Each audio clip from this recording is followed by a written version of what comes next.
이 노인네가 노망이 났나? 새벽 골목길, 명품을 두른 불량배들에게 밀쳐진 노인이 신음하고 있었습니다. 도움을 청할 곳도 숨을 곳도 없었죠. 그때 막 야간 근무를 마치고 집으로 향하던 순경수진이 노인의 앞을 막아섰어요. 그만하시죠. 그때까지만 해도 수진은 꿈에도 몰랐죠. 자신이 구하러 뛰어든 이 노인이 어떤 사람인지, 그리고 이 만남이 자신의 인생을 송두리째 뒤집어 놓을 거라는 사실을요. 사연 시작 전 구독과 좋아요, 그리고 댓글로 인생 나날과 함께 해주세요. 이 영상을 찾아주신 분들께 행운이 가득 깃들기를 바라겠습니다. 새벽 5시 반, 한겨울의 서울은 아직 칠흑 같은 어둠 속에 잠겨 있었습니다. 낮에는 그래도 사람 냄새가 나던 골목길이 이 새벽만 되면 가로등 불빛마저 힘을 잃고 흐릿하게 깜빡이는 스산한 거리로 바뀌곤 했죠. 칼바람이 볼을 애는 그 새벽 공기 속으로 한 젊은 여자가 하얀 입김을 내뱉으며 터벅터벅 걸어오고 있었습니다. 지구대 순경 임수진 28살. 수진의 퇴근길은 언제나 젖은 솜니부를 머리끝부터 뒤집어 쓴 것처럼 무거웠습니다. 오늘도 밤새 취객들의 거친 고성에 시달렸고 끝도 없는 실랑이에 진을 다 빼고서야 겨우 근무복을 벗을 수 있었죠. 12시간 넘게 서서 버틴 다리는 납덩이처럼 무거웠고 어깨는 누군가 돌멩이를 올려놓은 것만 같았어요. 편의점에서 1,000원 할인 스티커가 붙은 도시락 하나를 건져 나온 게 오늘 수진이 자신에게 허락한 유일한 사치였습니다. 비닐봉지 속에서 힘없이 덜렁거리는 도시락은 이미 차갑게 식어 있었고 그 온기 없는 무게가 묘하게 수진의 하루와 닮아 있었어요. 얼어붙은 보도블록 위를 한 발 한 발 내디딜 때마다 발끝에서 올라오는 냉기가 종아리를 타고 허리까지 스며들었습니다. 겨울 외투 지퍼를 턱까지 올려도 새벽바람은 틈이란 틈은 다 찾아내 파고들었죠. 코끝이 빨갛게 얼어붙은 채 걸음을 옮기던 그때 가방 안쪽에서 짧은 진동이 울렸습니다. 손을 꺼낼 기력도 빠듯했지만 혹시나 하는 마음에 가방 속을 더듬어 휴대폰을 꺼냈어요. 화면에 뜬 이름은 남동생 수호였습니다. 수호는 어릴 때부터 선천적으로 심장이 약했던 아이였어요. 걸핏하면 응급실에 실려가고 계절이 바뀔 때마다 상태가 위태로워지곤 했죠. 수진이 이를 악물고 경찰이 된 것도 쉼없이 야간 근무를 자처하며 수당을 긁어 모은 것도 전부 이 동생의 병원비와 약감 때문이었습니다. 수진에게 수호는 세상에서 가장 소중한 사람이자 동시에 가장 무거운 책임이었어요. 문자 메시지 창을 열자 짧은 글귀가 눈에 들어왔습니다. 누나 미안해. 내가 안 아팠으면 누나한테 짐이 아니라 힘이 됐을 텐데. 오늘도 고생 많았지? 조심히 와. 수진의 걸음이 딱 멈췄습니다. 수호는 늘 그랬어요. 자기 때문에 누나가 청춘을 통째로 갈아넣으며 산다는 걸 알고 있었고 누나가 잠도 제대로 못 자면서 밤새 일한다는 사실에 늘 가슴 아파했죠. 그래서 수호의 문자에는 항상 미안하다는 말이 먼저 나왔습니다. 고맙다는 말 대신 미안하다는 말을 달고 사는 24살짜리 동생. 그 미안함이 꾹꾹 눌러 담긴 짧은 문자 한 통이 비닐봉지 속 식어버린 도시락보다도 더 묵직하게 수진의 가슴을 짓눌렀습니다. 당장이라도 답장을 쓰고 싶었어요. 아니야, 내가 내 힘이야. 내가 있으니까 내가 버틸 수 있는 거야. 그 한마디를 보내고 싶었지만 수진의 손가락은 화면 위에서 멈춘 채 움직이질 못했습니다. 다정한 말 한마디를 골라낼 여력조차 남지 않을 만큼 수진은 이미 바닥까지 소진되어 있었던 거예요. 수진은 짧은 한숨을 흘리며 휴대폰을 외투 주머니 깊숙이 밀어 넣었습니다. 그런데 바로 그때였습니다. 집으로 향하는 지름길인 후미진 골목 어귀에 막 들어서는 순간 평소라면 인적 하나 없이 조용했을 그곳에서 날선 고함이 새벽의 정적을 찢어버렸어요. 이 할아버지가 노망이 났나? 이거 한정판이야. 당신 목숨값보다 비싼 신발이라고. 수진의 온몸이 반사적으로 굳었습니다. 심장이 한 박자 빠르게 뛰기 시작했고 피로에 절어있던 감각들이 일제히 깨어났어요. 고함 뒤를 이어 들려온 건 둔탁한 충격음, 그리고 그 위를 덮는 노인의 억눌린 신음이었습니다.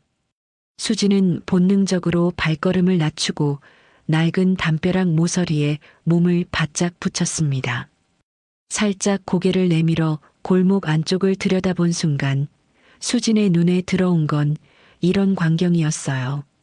골목 한쪽에 비스듬히 세워진 번쩍이는 검은 외제차, 그 옆에서 명품 로고가 커다랗게 박힌 옷을 입은 젊은 사내둘이 한 노인을 구석으로 거칠게 몰아붙이고 있었습니다. 한겨울 새벽에 얇디얇은 명품 옷 한 장을 걸칠 수 있다는 것 자체가 그들이 어떤 부류인지를 말해주고 있었죠. 눈빛에는 약한 사람을 짓밟으며 느끼는 잔인한 쾌감이 번들거리고 있었습니다. 노인은 바닥에 주저앉아 바들바들 떨고 있었어요. 겨울바람에 옷깃이 벌어진 해진 점퍼 위에는 정체 모를 국물 얼룩이 선명했고 한쪽 무릎이 찢어진 바지 사이로 시리도록 마른 다리가 드러나 있었습니다. 사내 중 하나가 코를 손등으로 틀어막으며 노인 앞에 침을 뱉었습니다. 아, 진짜 냄새나네. 야, 지갑 내놔봐. 세탁비는 받아야 될 거 아냐. 노인이 고개를 절레절레 흔들었지만 벽에 등이 막혀 더 이상 물러날 곳이 없었어요. 사내는 거칠 것 없이 노인의 외투 안주머니에 손을 밀어넣더니 가죽이 다 벗겨진 낡은 지갑을 거침없이 낚아챘습니다. 그리고 그 안의 것들을 길바닥에 사정없이 털어버렸죠. 영수증 조각들이 바람에 날리고 구겨진 지폐 몇 장이 차가운 바닥 위로 힘없이 떨어졌습니다. 새벽바람이 지폐를 이리저리 굴려대자 노인은 흙먼지가 묻은 손으로 다급히 그 돈을 주우려 바닥을 더듬었어요.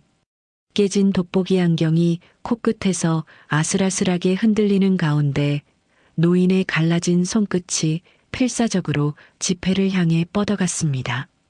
번쩍이는 구두 끝이 노인의 손가락 바로 앞에 닿으려던 지폐를 가차없이 짓밟았습니다. 이게 어디서 손을 놀려? 확 그냥.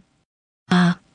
노인의 손끝이 지폐에 닿기 직전 구두굽이 지폐째 바닥을 내리눌렀어요.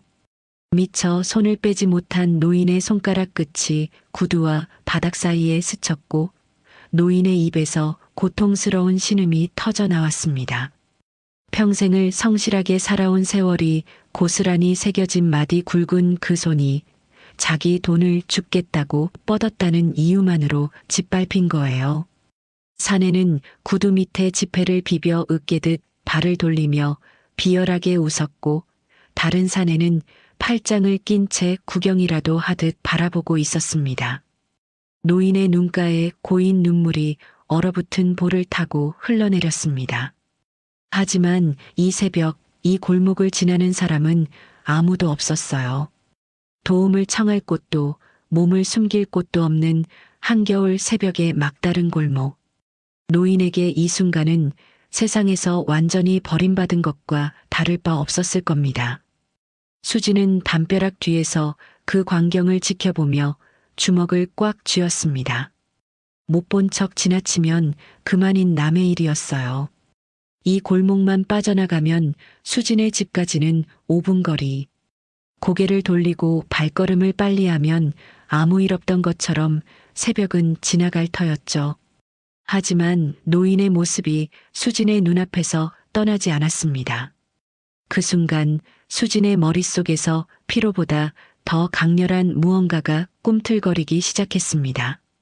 수진은 들고 있던 비닐봉지를 바닥에 조용히 내려놓았습니다. 식어버린 도시락이 바닥에 닿는 작은 소리가 났지만 수진의 귀에는 이미 아무것도 들리지 않았어요. 가방 끈을 고쳐 매고 외투 지퍼를 턱까지 올린 수진의 두 눈이 칠흑 같던 어둠 속에서 서늘하게 빛나기 시작했습니다. 그만하시죠. 좁은 골목 안에 수진의 목소리가 낮게 깔렸습니다. 크게 소리를 지른 것도 아니었어요. 오히려 너무 차분해서 섬뜩할 정도로 가라앉은 목소리였죠. 하지만 그 한마디는 새벽의 정적을 칼로 가르듯 또렷하게 골목벽을 타고 퍼져나갔습니다. 지폐를 짓밟고 있던 구두가 멈칫하며 떨어졌습니다. 사내 둘은 동시에 고개를 돌려 소리가 난 쪽을 바라봤어요. 담벼락 모서리를 돌아 어둠 속에서 걸어 나오는 건 외투 지퍼를 턱까지 올린 채 두 눈을 서늘하게 빛내는 젊은 여자 하나였습니다. 사내들의 눈이 수진을 위아래로 훑쳤습니다. 마른 체구에 피로가 잔뜩 내려앉은 얼굴, 손에는 아무런 무기도 없었죠. 혼자라는 걸 확인하는 데는 1초도 걸리지 않았어요. 명품 옷을 입은 사내 하나가 코웃음을 치며 수진 쪽으로 성큼 다가왔습니다. 수진을 깔아내려보며 입꼬리를 비틀어 올렸죠. 뭐야, 넌? 어디서 정의의 사도놀이야? 좋은 말로 할 때 못 본 척 지나가지? 사내가 한 걸음 더 다가서자 얼굴이 코앞까지 들이밀어진 거리였어요. 보통 사람이라면 공포의 뒷걸음질을 쳤을 겁니다. 여자 혼자 한겨울 새벽 인적 없는 골목에서 덩치 큰 남자들과 마주하고 있으니까요. 하지만 수진의 발은 한치도 뒤로 물러나지 않았습니다. 수진은 사내의 얼굴을 똑바로 올려다보며 오른손을 천천히 외투 주머니 속으로 집어넣었어요.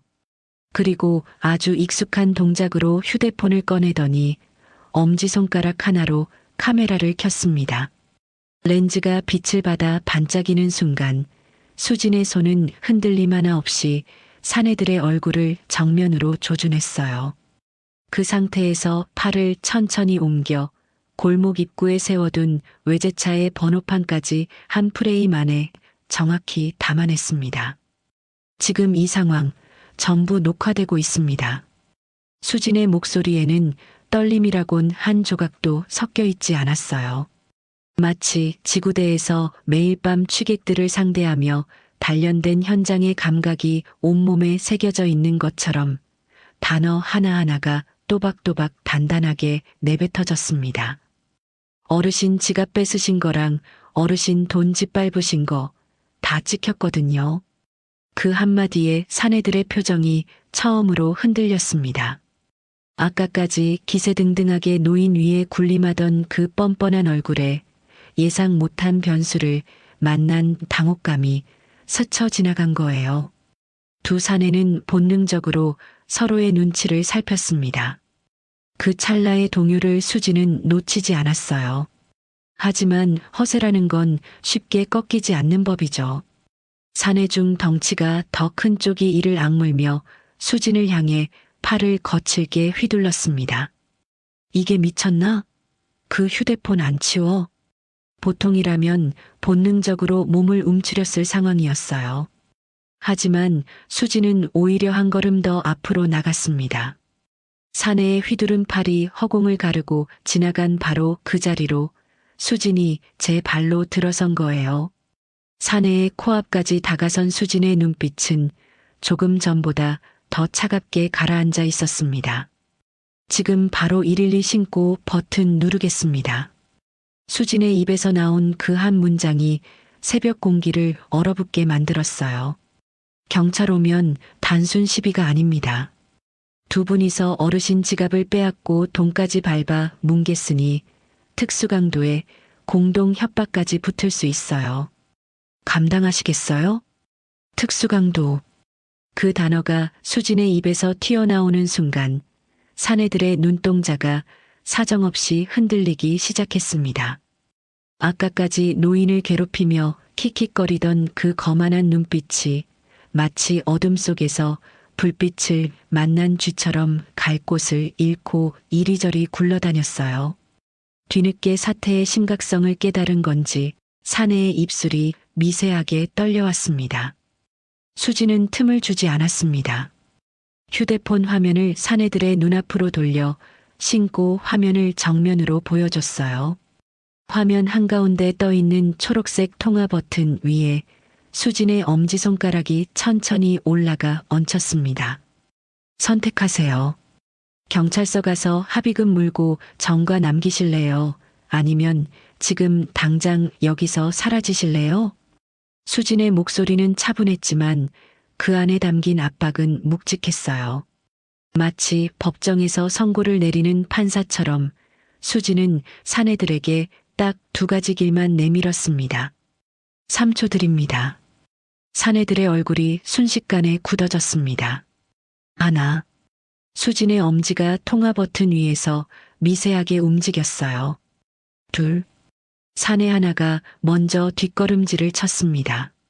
아까까지 노인의 돈을 짓밟던 그 거만한 구두가 이제는 허둥지둥 뒤로 물러나고 있었어요.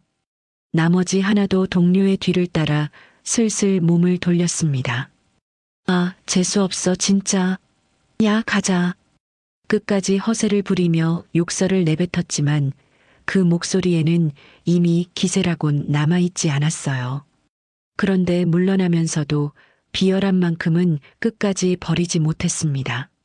사내 하나가 바닥에 흩어져 있던 노인의 지폐 몇 장을 후다닥 집어들며 주머니에 쑤셔 넣었어요. 세탁비 명목으로 빼앗은 돈을 끝내 가져가겠다는 거였죠. 수진이 한 발 더 나서려는 순간 사내들은 이미 도망치듯 외제차에 올라탔고 요란한 엔진 소리를 내며 골목을 빠져나갔습니다. 외제차의 빨간 후미등이 시야에서 완전히 사라진 뒤에야 수진은 참아왔던 긴 숨을 내뱉었습니다. 후.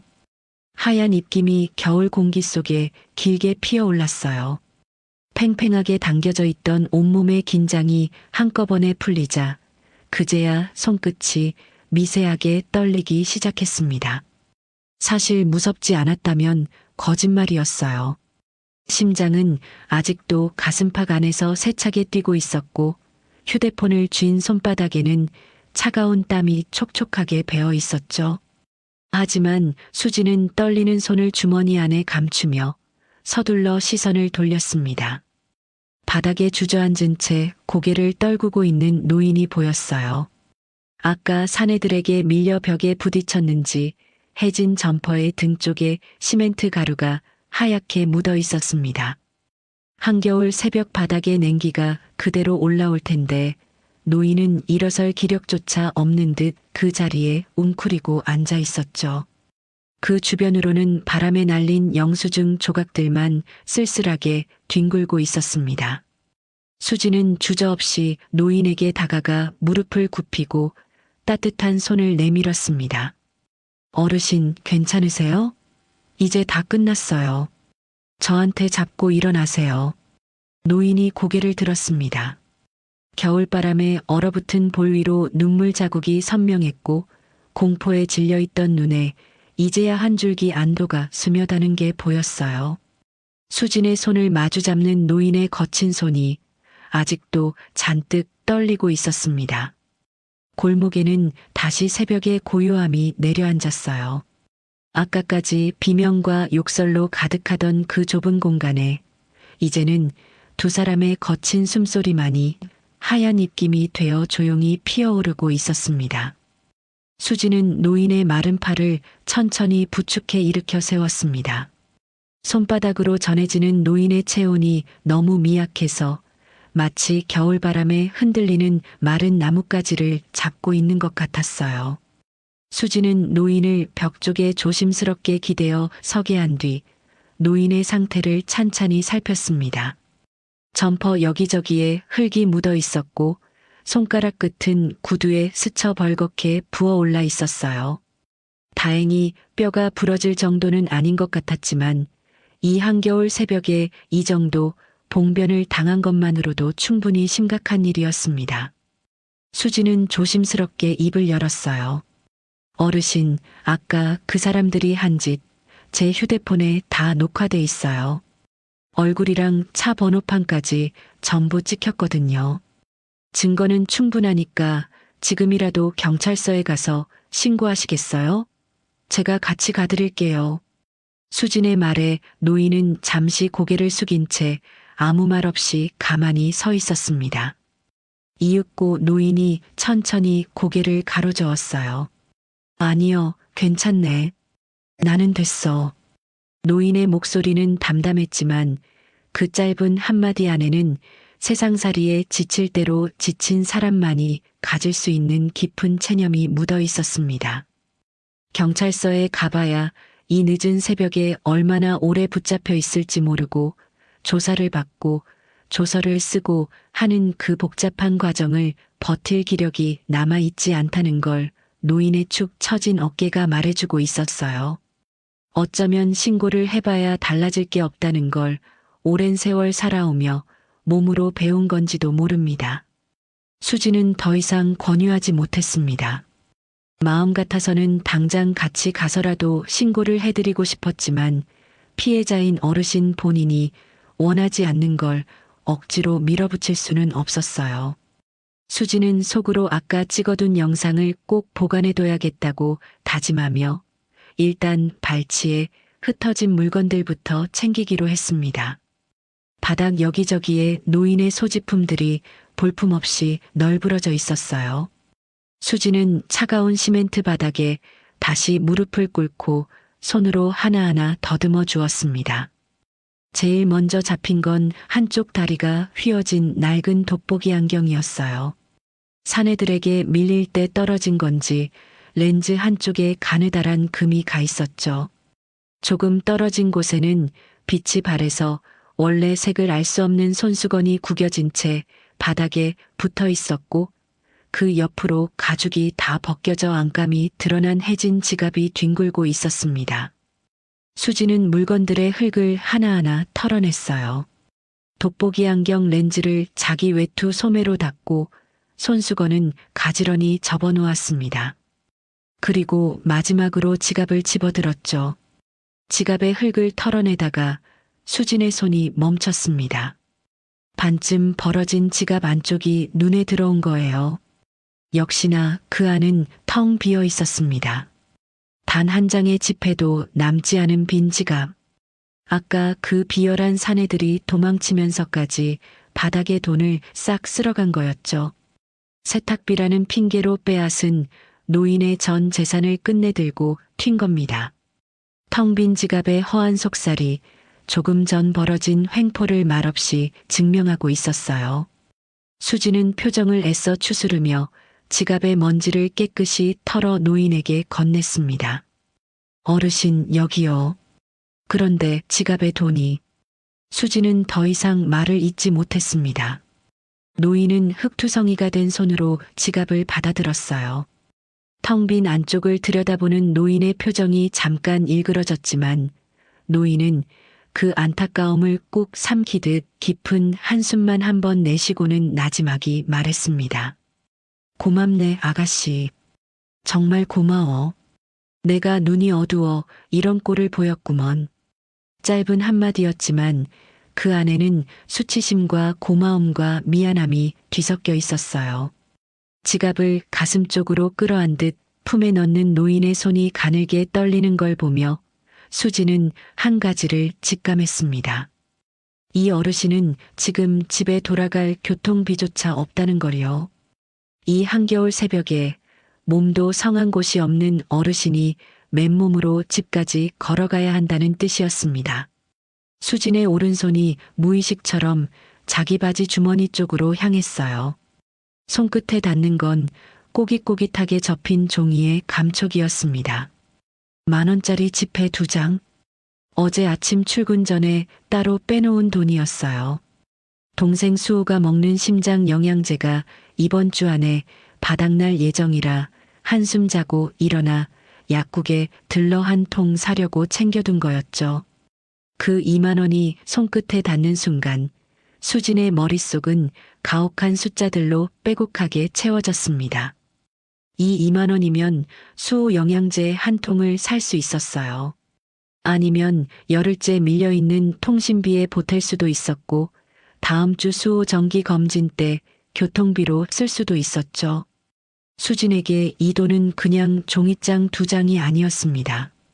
빠듯한 살림의 빈틈을 겨우겨우 메워줄 생존의 파편이었어요. 이 돈을 쓰면 이번 달 영양제는 포기해야 했고 솔직히 말하면 이번 주 수진 자신의 밥값마저 아슬아슬해지는 거였습니다. 주머니 속에서 지폐를 만지작거리는 수진의 손가락이 잠깐 멈췄어요. 동생의 얼굴이 스쳐 지나갔습니다. 누나 미안해.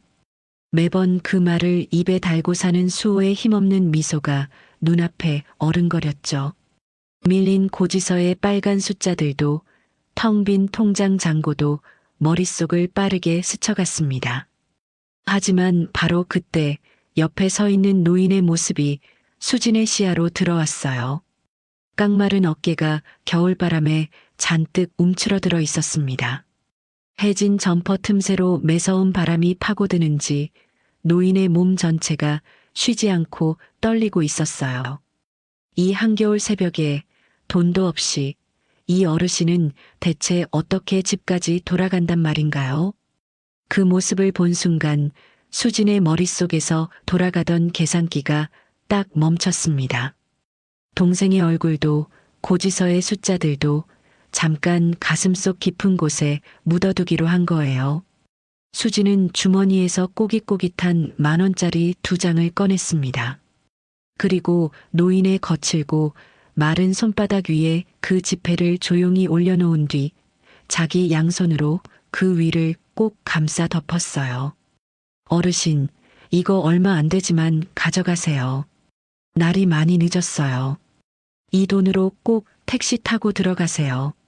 네. 노인의 눈이 동그랗게 커졌습니다. 손바닥 위에 올려진 지폐의 감촉을 느끼자마자 노인은 깜짝 놀라 고개를 절레절레 흔들며 손을 저어댔어요. 아니야, 아가씨. 내가 어떻게 이 귀한 돈을. 나 정말 괜찮네. 걸어가면 돼. 집이 그리 멀지도 않아. 노인의 목소리에 당황함과 미안함이 가득 묻어 있었습니다. 자기보다 한참 어린 젊은 아가씨에게 돈을 받는다는 게 노인의 자존심이 허락하질 않았던 거예요. 하지만 수진은 물러서지 않았습니다. 오히려 노인의 손을 더 꼭 쥐며 목소리에 장난기를 살짝 얹었어요. 아니요, 제 마음 편하자고 드리는 거예요. 저 오늘 야간 수당 받는 날이라 돈 좀 있거든요. 거짓말이었어요. 수진의 통장 잔고가 얼마나 바닥인지는 수진 자신이 제일 잘 알고 있었죠. 하지만 수진은 그 거짓말을 하면서도 애써 밝은 웃음을 지어 보였습니다. 어르신이 미안해하지 않도록, 부담을 느끼지 않도록 그 웃음 한 겹 안에 거짓말을 살짝 숨겨놓은 거였어요. 노인은 수진의 맑은 눈을 가만히 올려다보았습니다. 한참을 말없이 바라보는 노인의 눈가에 옅은 물기가 맺혔어요. 주머니 사정이 넉넉해 보이지 않는 젊은 아가씨가 자기 아니보다 처음 만난 늙은이의 걱정을 먼저 하고 있다는 걸 노인이 모를 리 없었습니다. 요즘 같은 삭막한 세상에 자기 앞가림도 빠듯해 보이는 젊은이가 어쩌면 이토록 따뜻한 마음을 낼 수 있는 걸까? 노인의 가슴 한쪽에서 잊고 지냈던 세상의 온기가 조금씩 되살아나고 있었어요. 노인은 더 이상 거절하지 못하고 그 돈을 양손으로 감싸주며 깊이 고개를 숙였습니다. 고맙네. 정말 고마워, 아가씨. 수진은 괜찮다는 듯 가볍게 손을 흔들고는 큰 길 쪽으로 노인을 부축해 나갔어요. 마침 멀리서 노란 불빛을 켠 택시 한 대가 다가오고 있었습니다. 수진이 손을 들어 택시를 세운 뒤 노인이 뒷좌석에 안전하게 오르는 것까지 직접 확인하고 나서야 문을 닫아드렸어요. 어르신, 따뜻하게 들어가세요. 몸조리 잘하시고요. 택시 창문 너머로 노인이 연신 고개를 숙이며 손을 흔들었습니다. 택시가 새벽 거리를 미끄러지듯 달려가고 빨간 후미등이 점점 작아지다가 마침내 어둠 속으로 사라졌어요. 수지는 그제야 텅 빈 주머니에 손을 넣었습니다. 아까까지 꼬깃꼬깃한 지폐의 감촉이 남아있던 그 자리가 이제는 허전하게 비어 있었어요. 이번 달 수호 영양제는 다음 달로 미뤄야 할 겁니다. 어쩌면 이번 주 수진 자신의 끼니도 좀 줄여야 할지 모르죠. 그런데 이상한 일이었어요. 주머니는 분명 텅 비었는데 마음 한쪽은 오히려 한결 가벼워진 기분이었습니다. 아까움보다는 잔잔한 뿌듯함이 가슴 안쪽에서 고요하게 번졌어요. 수지는 바닥에 내려놓았던 비닐봉지를 집어들고 다시 집을 향해 걸음을 옮겼습니다. 칼바람이 여전히 볼을 에웠지만 수진의 입가에는 작은 미소 한 줄기가 걸려 있었어요. 며칠이 흘렀습니다. 비번을 맞은 수지는 오전부터 밀린 일들을 처리하러 은행을 찾았어요. 공과금도 밀려 있었고 다음 달 수호 병원비를 마련하려면 소액 대출이라도 알아봐야 하는 상황이었죠. 은행 문을 밀고 들어서자 점심시간을 앞둔 로비는 사람들로 북적이고 있었습니다. 창구 대기 번호표를 뽑아보니 앞에 20명 가까이 밀려 있었어요. 수지는 속으로 한숨을 삼키며 구석 의자에 앉았습니다. 그때였어요. 입구 쪽 키오스크 앞에서 당황한 기색이 역력한 한 노인의 뒷모습이 수진의 눈에 들어왔습니다. 화면에 뜬 복잡한 메뉴와 작은 글씨에 주눅이 든 건지 연신 주머니에서 돋보기 안경을 꺼내 고쳐 쓰며 버튼 하나를 누르지 못하고 우두커니 서 있었어요. 화면은 시간 초과로 처음으로 돌아가기를 반복했고 노인의 손은 갈수록 가늘게 떨려왔습니다. 문제는 노인 뒤에 줄을 서 있는 사람들이었어요. 1명, 2명, 기다리는 사람이 늘어나자 짜증 섞인 한숨이 여기저기서 새어나왔습니다. 누군가가 의도적으로 기침을 크게 했고 뒤쪽에서는 빨리빨리 좀 하시지 하는 중얼거림까지 들렸죠. 그 소리가 노인의 귀에도 들렸는지 노인의 어깨가 한층 더 움츠러들었습니다. 화면을 누르는 손가락이 점점 더 떨리고 얼굴에는 식은땀까지 맺히기 시작했어요. 수지는 자기도 모르게 의자에서 일어나 키오스크 쪽으로 걸어가고 있었습니다. 어르신, 제가 도와드릴까요? 부드러운 목소리에 노인이 고개를 들었어요. 두 사람의 시선이 허공에서 마주치는 순간 수진의 눈이 커졌습니다. 어르신. 낡은 점퍼 대신 깨끗한 겨울 외투를 입고 있었지만 돋보기 안경 너머로 보이는 그 눈빛은 분명했어요. 며칠 전 한겨울 새벽 골목에서 깡패들에게 당하고 있던 바로 그 어르신이었습니다. 수진의 반가운 외침에 노인도 눈을 크게 떴어요. 아니, 자네는 그날 그 아가씨 아닌가. 며칠 전 어두운 골목에서 자신을 구해주고 택시비까지 쥐어주었던 생명의 은인을 이런 곳에서 다시 만날 줄이야. 노인의 안색이 순식간에 밝아졌습니다. 아까까지 주눅들어 움츠러들었던 어깨가 펴지고 눈가에 주름이 잡히며 환한 웃음이 번졌어요. 마치 잃어버린 가족을 다시 만난 것처럼 반가워하는 노인의 표정에 수진도 덩달아 웃음이 나왔습니다. 어르신, 그때 그 뒤로 괜찮으셨어요? 손은 좀 나으셨고요? 허허, 다 나았네, 다 나았어. 그때 아가씨 덕분에 무사히 집에 들어갔지. 정말 고마웠어. 노인의 목소리에 진심 어린 감사가 묻어났지만 수지는 먼저 당장 노인이 곤란해하고 있는 문제부터 해결해 드리기로 했어요. 키오스크 화면을 살펴보니 번호표 밝은 메뉴에서부터 어떤 업무를 선택해야 하는지 몰라 막혀 있는 상태였습니다. 수지는 능숙한 솜씨로 화면을 조작하며 노인의 눈높이에 맞춰 차근차근 설명하기 시작했어요. 어르신, 여기 이 버튼을 누르시면 되고요. 그 다음에 비밀번호 넣는 창이 뜰 텐데, 그건 제가 안 볼 테니까 천천히 입력하세요. 수지는 서두르지 않았습니다. 뒤에서 들려오는 독촉의 시선과 짜증 섞인 한숨은 수진이 온몸으로 막아선 채였어요. 노인이 버튼을 누를 때마다 옆에서 맞아요. 잘하고 계세요라며 다독여줬고 화면이 바뀔 때마다 다음 단계를 미리 알려줬죠. 마치 학교 선생님이 학생을 가르치듯 수진의 목소리는 끝까지 부드럽고 참을성 있었습니다. 업무를 무사히 마친 노인은 안도의 숨을 내쉬며 연신 수진의 손을 잡았어요. 정말 고맙네. 내가 이 기계만 보면 눈앞이 캄캄해서 자식들한테도 차마 매번 부탁을 못하겠고 혼자 해보려니 이렇게 쩔쩔매게 되는 거라. 노인의 목소리에 쓸쓸함이 살짝 묻어났지만 이내 노인은 표정을 밝히며 수진의 두 손을 꼭 잡았습니다. 오늘은 정말 밥이라도 한 끼 대접하고 싶네. 제발 거절하지 말아주게. 그날도 택시비만 받고 이름도 안 알려주고 가버려서 내가 얼마나 마음에 걸렸는지 몰라. 노인의 눈에 간절함이 가득했어요. 수지는 잠깐 망설였습니다. 사실 은행 볼 일이 아직 남아 있었고 식사 대접을 받을 만큼 대단한 일을 한 것도 아니라고 생각했거든요. 하지만 노인의 그 간절한 눈빛을 차마 외면할 수가 없었어요. 그럼 정말 간단한 것만요. 수진이 수락하자 노인의 얼굴이 환하게 피어났습니다.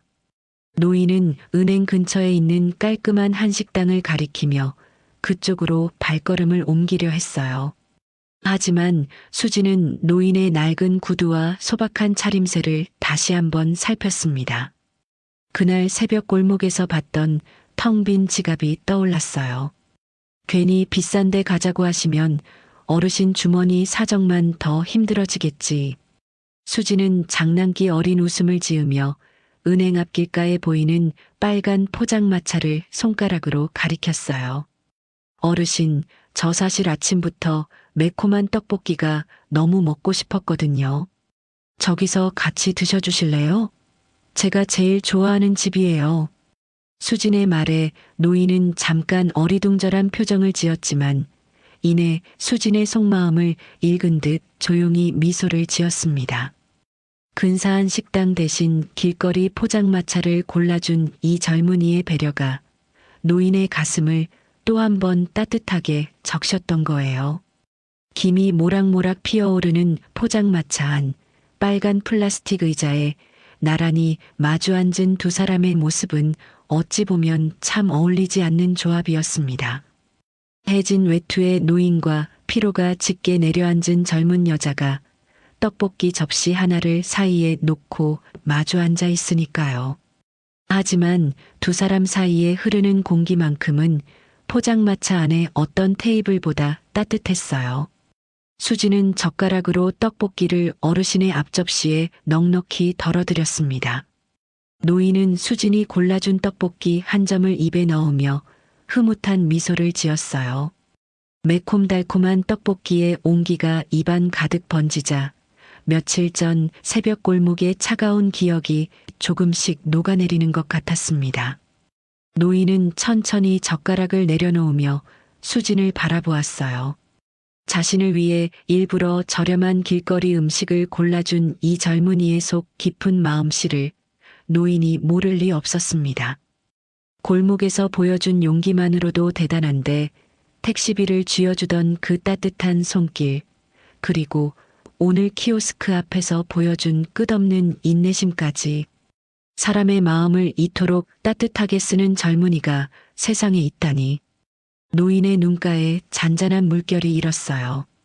포장마차 천막 안은 바깥 세상과는 완전히 다른 온도였습니다. 끓어오르는 떡볶이 냄비에서 모락모락 피어오르는 김이 천막 안을 가득 채우고 있었고 그 김 사이로 두 사람의 웃음소리가 소박하게 번져나갔어요. 아까까지 은행 키오스크 앞에서 주눅 들어 있던 노인의 표정은 온데간데 없이 사라지고 지금은 마치 오랜 친구를 만난 사람처럼 편안한 얼굴로 앉아 있었습니다. 이거 꽤 맛있네. 이 나이에 길거리 떡볶이를 먹게 될 줄이야. 노인의 입꼬리가 올라가며 눈가에 잔주름이 깊게 잡혔어요. 그 표정이 어찌나 흐뭇한지 마치 다 큰 딸과 함께 나들이를 나온 아버지 같았습니다. 노인은 이내 젓가락을 내려놓고 수진을 가만히 바라보았어요. 눈빛이 조금 진지해졌습니다. 아가씨는 참 마음이 따뜻해. 요즘 같은 삭막한 세상에 나 같은 노인네한테 왜 이렇게까지 잘해주는 건가? 투박하지만 진심이 묻어나는 질문이었습니다. 노인의 목소리에는 단순한 궁금증을 넘어서 이 젊은이의 마음속에 대체 무엇이 들어있는지 알고 싶다는 간절함 같은 게 담겨 있었어요. 수지는 그 시선이 쑥스러웠는지 어묵 국물 종이컵을 두 손으로 감싸주며 살짝 머리를 긁적였습니다. 에이, 저 그렇게 대단한 사람 아니에요. 그냥 눈에 보이면 못 지나치는 성격이라.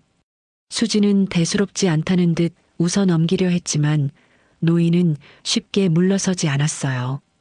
아니야, 그게 대단한 거지. 요즘 세상에 남일에 선뜻 나서는 사람이 어디 있나? 그것도 자기 몸도 힘든 새벽에 위험한 줄 알면서도 말이야. 보통 사람은 못해, 그건. 노인의 단호한 말에 수진의 눈시울이 살짝 붉어졌습니다. 사실 수진이 경찰 생활을 하면서 들은 말은 대부분 이런 것들이었거든요. 왜 이렇게 늦게 왔냐? 이것밖에 못하냐? 세금 아까운 줄 알아라. 민원에 시달리고 윗선에 치이는 게 일상이었던 수진에게 누군가가 자기 행동을 진심으로 알아봐주고 장하다고 말해주는 일은 정말이지 오래간만이었어요. 아니, 어쩌면 처음이었을지도 모릅니다. 수지는 어묵 국물을 한 모금 마셨습니다. 따뜻한 국물이 목을 타고 내려가면서 마음속 어딘가에 단단히 잠가두었던 문이 살짝 열리는 기분이 들었어요. 수지는 종이컵을 내려놓고 나지막한 목소리로 입을 열었습니다. 사실, 저 경찰이에요. 지금은 사복을 입고 있지만요. 노인의 눈이 커졌습니다. 젓가락을 집으려던 손이 공중에서 멈췄어요. 경찰? 자네가? 네, 지구대 순경이요. 아직 햇병아리예요. 수진이 쑥스럽게 웃자 노인은 한참 동안 수진의 얼굴을 물끄러미 바라보더니 감탄 섞인 탄성을 내뱉었습니다. 경찰이었어. 어쩐지 그날 새벽에 그 불량배 둘 앞에서도 눈 하나 깜짝 안 하더니 장하구먼 정말 장해. 노인의 진심 어린 칭찬에 수지는 고개를 숙이며 손가락으로 종이컵 가장자리를 만지작거렸어요. 장하다는 말 한마디가 비타민 열 알보다 달콤하게 가슴속에 스며드는 걸 수진 자신도 느끼고 있었습니다. 잠시 침묵이 흘렀어요. 떡볶이 냄비에서 보글보글 끓는 소리가 포장마차 안을 채웠습니다. 수지는 무의식적으로 외투 주머니 안쪽을 만지작거렸어요. 그곳에는 작은 열쇠고리 하나가 달려 있었습니다.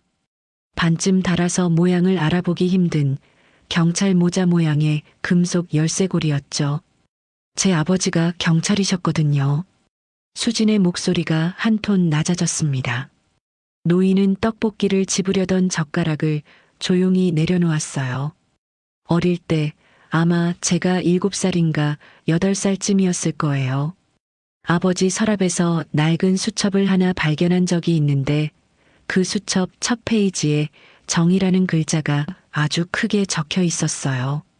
수진의 눈이 먼 곳을 바라보았습니다. 지금 여기가 아니라 아주 오래전 어린 시절의 어느 장면을 바라보는 것 같은 눈빛이었어요. 그때는 그 글자가 뭔 뜻인지도 몰랐어요.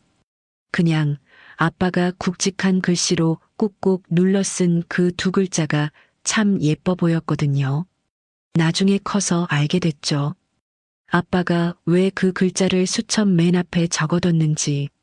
수진의 목소리가 잠깐 떨렸지만 이내 다시 차분하게 이어갔습니다. 아버지는 파출소에서 30년 가까이 근무하신 분이었어요.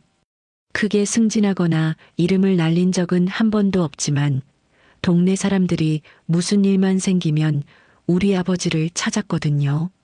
할머니들이 길에서 넘어지면 제일 먼저 달려가시고 아이들이 길을 잃으면 밤새 동네를 뒤지시고 늘 남의 일을 자기 일처럼 나서시는 분이었어요. 수지는 열쇠고리를 주머니에서 꺼내 손바닥 위에 올려놓았습니다. 경찰 모자 모양의 작은 금속 장식이 포장마차의 노란 불빛을 받아 희미하게 반짝였어요. 이건 아버지가 쓰시던 열쇠고리예요. 아버지가 돌아가시고 나서 유품 정리하다가 발견한 건데 그때부터 한 번도 뺀 적이 없어요. 노인은 아무 말 없이 수진의 이야기를 듣고 있었습니다. 포장마차 안에서 떠들던 다른 손님들의 소리마저 멀어진 것처럼 두 사람 사이에는 고요하고 깊은 공기가 흐르고 있었어요. 수지는 열쇠고리를 다시 주머니에 넣으며 작게 웃었습니다. 저도 아빠처럼 누군가에게 작아도 단단한 힘이 되는 멋진 사람이 되고 싶어서 경찰이 됐어요. 아빠가 수첩에 적어둔 그 정이라는 글자, 저한테는 아빠가 남겨주신 유산 같은 거거든요. 수진의 눈가에 옅은 물기가 맺혔지만 입가에는 미소가 걸려 있었습니다. 슬프면서도 자랑스럽고 그리우면서도 따뜻한 복잡한 감정들이 뒤섞인 표정이었어요. 노인은 수진이 이야기하는 동안 한마디도 끊지 않고 묵묵히 경청했습니다. 화려한 학벌이나 높은 연봉에 대한 이야기가 아니었어요. 오직 누군가를 돕고 싶다는 순수한 마음, 아버지의 유지를 이어받고 싶다는 정직한 열망으로 가득 찬 수진의 눈동자. 그 맑은 빛을 바라보며 노인은 가슴 깊은 곳에서 묵직한 울림을 느꼈습니다. 이런 젊은이가 아직 이 세상에 남아있다니. 돈도 없고 백도 없고 자기 한 몸 건사하기도 힘든 처지에서 그래도 정이라는 두 글자를 가슴에 품고 살아가는 사람. 노인의 눈 속에 어떤 결심 같은 것이 스쳤어요. 이 맑은 빛이 세상의 거친 바람에 흐려지지 않도록 할 수 있다면 지켜주고 싶다는 마음이 노인의 가슴 속에 조용히 뿌리를 내리기 시작한 거였습니다. 노인은 테이블 너머로 수진의 손을 가만히 잡아 다독였어요. 아버지가 참 좋은 분이셨구나. 그리고 그 아버지의 마음을 이렇게 고스란히 이어받은 딸이 있으니 분명 하늘에서도 자랑스러워 하실 거야. 노인의 따뜻한 한마디에 수지는 참으려던 눈물이 살짝 볼을 타고 흘렀습니다. 얼른 손등으로 훔치며 괜히 쑥스러운 듯 웃었어요. 아유, 어르신 때문에 울 뻔했잖아요. 떡볶이 먹으면서 울면 안 되는데. 노인도 함께 웃었습니다. 포장마차 안에 두 사람의 웃음소리가 떡볶이 김과 함께 가볍게 피어올랐어요. 어느덧 접시 바닥이 빨간 양념 자국만 남기고 깨끗하게 드러났습니다. 국물 종이컵도 비었고 포장마차 아주머니가 슬슬 정리를 시작할 시간이었죠. 두 사람은 자리에서 일어나 포장마차 밖으로 나섰습니다. 겨울 바깥 공기가 차갑게 볼을 스쳤지만 뱃속의 떡볶이 온기가 아직 남아있어서인지 아까보다는 훨씬 견딜만 했어요. 수지는 노인을 향해 밝게 웃으며 고개를 숙였습니다. 어르신, 오늘 떡볶이 정말 잘 먹었어요. 다음엔 제가 더 맛있는 거 사드릴게요. 그때까지 건강 잘 챙기셔야 해요. 아셨죠?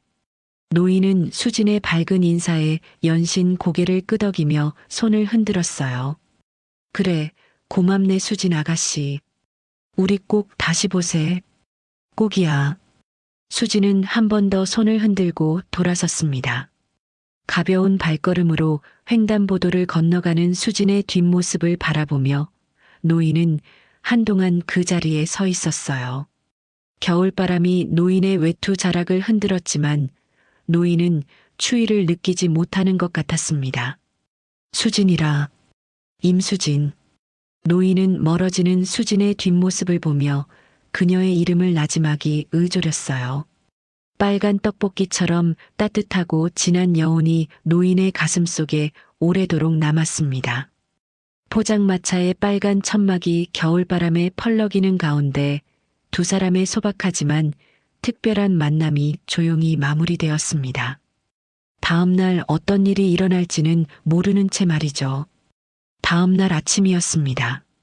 수지는 여느 때처럼 지구대에 출근해 근무복으로 갈아입고 당직 보고를 확인하고 있었어요. 어젯밤 별다른 사건 없이 조용했다는 보고에 안도하며 커피 한 잔을 내리려던 참이었죠. 창밖으로 보이는 겨울 아침 햇살이 지구대 사무실 유리창에 부드럽게 부서지고 있었고 수지는 어제 떡볶이를 나눠 먹던 어르신의 흐뭇한 미소를 떠올리며 잠깐 기분 좋은 아침을 보내고 있었습니다. 그런데 갑자기 지구대 현관 쪽에서 요란한 구두 소리가 들려왔어요. 한두 사람의 발소리가 아니었습니다. 빠르고 거칠고 성난 발걸음이 복도를 울렸고 그 뒤를 따르는 날카로운 여자의 목소리가 건물 전체를 뒤흔들었습니다. 그 여경 어디 있어? 내 아들 팔을 이 지경으로 만든 그 여자 당장 나오라고 해. 수지는 반사적으로 고개를 돌렸어요. 지구대 로비가 한순간에 아수라장이 되고 있었습니다. 화려한 명품 가방을 든 중년 여성이 접수대 앞에서 소리를 지르고 있었고 그 옆에는 며칠 전 골목에서 마주쳤던 그 사내 둘이 서 있었어요. 그날 새벽 노인을 괴롭히던 그 명품 입은 깡패들이었습니다. 한 놈은 팔에 깁스를 하고 있었는데 수지는 그 깁스가 대체 언제 생긴 건지 알 수가 없었어요. 골목에서 대치할 때 그 정도 부상을 입힌 적이 없었거든요. 하지만 수진의 시선을 정말로 얼어붙게 만든 건 그 무리 뒤에 버티고 서 있는 한 남자의 존재였습니다. 값비싼 캐시미어 코트에 은퇴 안경, 거만하게 치켜든 턱. 이 지역에서 건설업부터 유흥업까지 모든 이권에 손을 대고 있다는 소문이 자자한 지역 유지, 그러니까 그 깡패들의 아버지였어요. 그 남자는 로비 한가운데 서서 주변을 둘러보는데 마치 여기가 자기 집 안방이라도 되는 것처럼 당당한 눈빛이었습니다. 소란을 듣고 안쪽에서 허겁지겁 달려나온 사람은 지구대장이었어요. 무슨 일인가 싶어 급한 걸음으로 나왔던 지구대장은 로비에 서 있는 남자의 얼굴을 확인하는 순간 걸음이 뚝 멈췄습니다. 그리고 안색이 눈에 띄게 창백해졌어요. 사실 지구대장에게는 남들이 모르는 약점이 하나 있었습니다.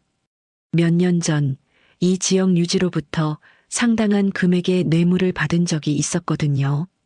수사를 무마해주는 대가로 받은 거액이었죠.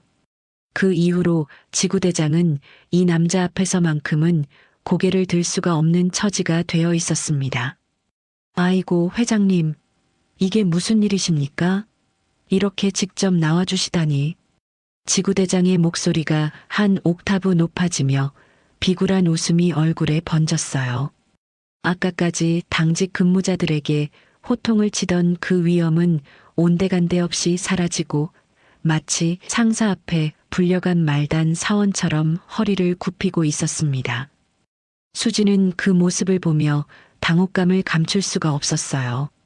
저게 정말 자기가 모시는 지구대장이 맞나 싶을 정도로 사람이 순식간에 달라져 버렸으니까요.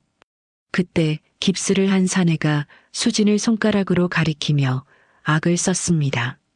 저 여자예요. 저 여자가 그날 밤에 우릴 협박했다고요. 경찰 신분 숨기고 접근해서 과잉 진압까지 했어요. 이것 때문에 팔이 이 지경이 됐는데 이걸 어떻게 해줄 거예요? 수진의 눈이 커졌습니다. 과잉 진압이라니요. 그날 새벽 골목에서 수진은 사내들에게 손가락 하나 대지 않았어요. 휴대폰으로 녹화를 하고 법적 경고를 했을 뿐 어떤 물리적 접촉도 없었습니다. 저 깁스가 어디서 온 건지 수진으로서는 도저히 이해할 수 없었죠. 분명 조작된 거였습니다. 수진은 차분하게 상황을 설명하려 했어요. 대장님, 그날 상황은 제가 녹화한 영상이 있습니다. 제가 과잉 진압을 한 사실은 전혀 없고 오히려 이분들이 무고한 어르신을. 하지만 수진의 말이 채 끝나기도 전에 지구대장이 가차없이 잘라버렸습니다. 임순경, 지금 이게 무슨 망신이야? 지구대장의 얼굴에 더 이상 비굴한 웃음은 없었어요. 대신 수진을 향해 쏘아보는 눈에는 불같은 분노가 타오르고 있었습니다. 하지만 그 분노의 진짜 이유를 수진은 알 수 없었죠. 지구대장이 진짜 두려운 건 수진이 이를 키워서 자신의 비리가 들통날까봐 전전긍긍하는 것이었으니까요. 회장님 자제분들한테 감히 협박을 해? 내가 지금 뭔 짓을 한 건지 알기나 하는 거야? 수진은 할 말이 있었습니다. 영상 증거도 있었고 그날 상황을 정확히 기억하고 있었어요. 하지만 지구대장은 수진에게 입을 열 틈조차 주지 않았습니다. 수진은 도움을 구하듯 주변을 둘러보았어요. 같은 사무실에서 매일 얼굴을 맞대는 동료 경찰들이 가까이에 있었습니다.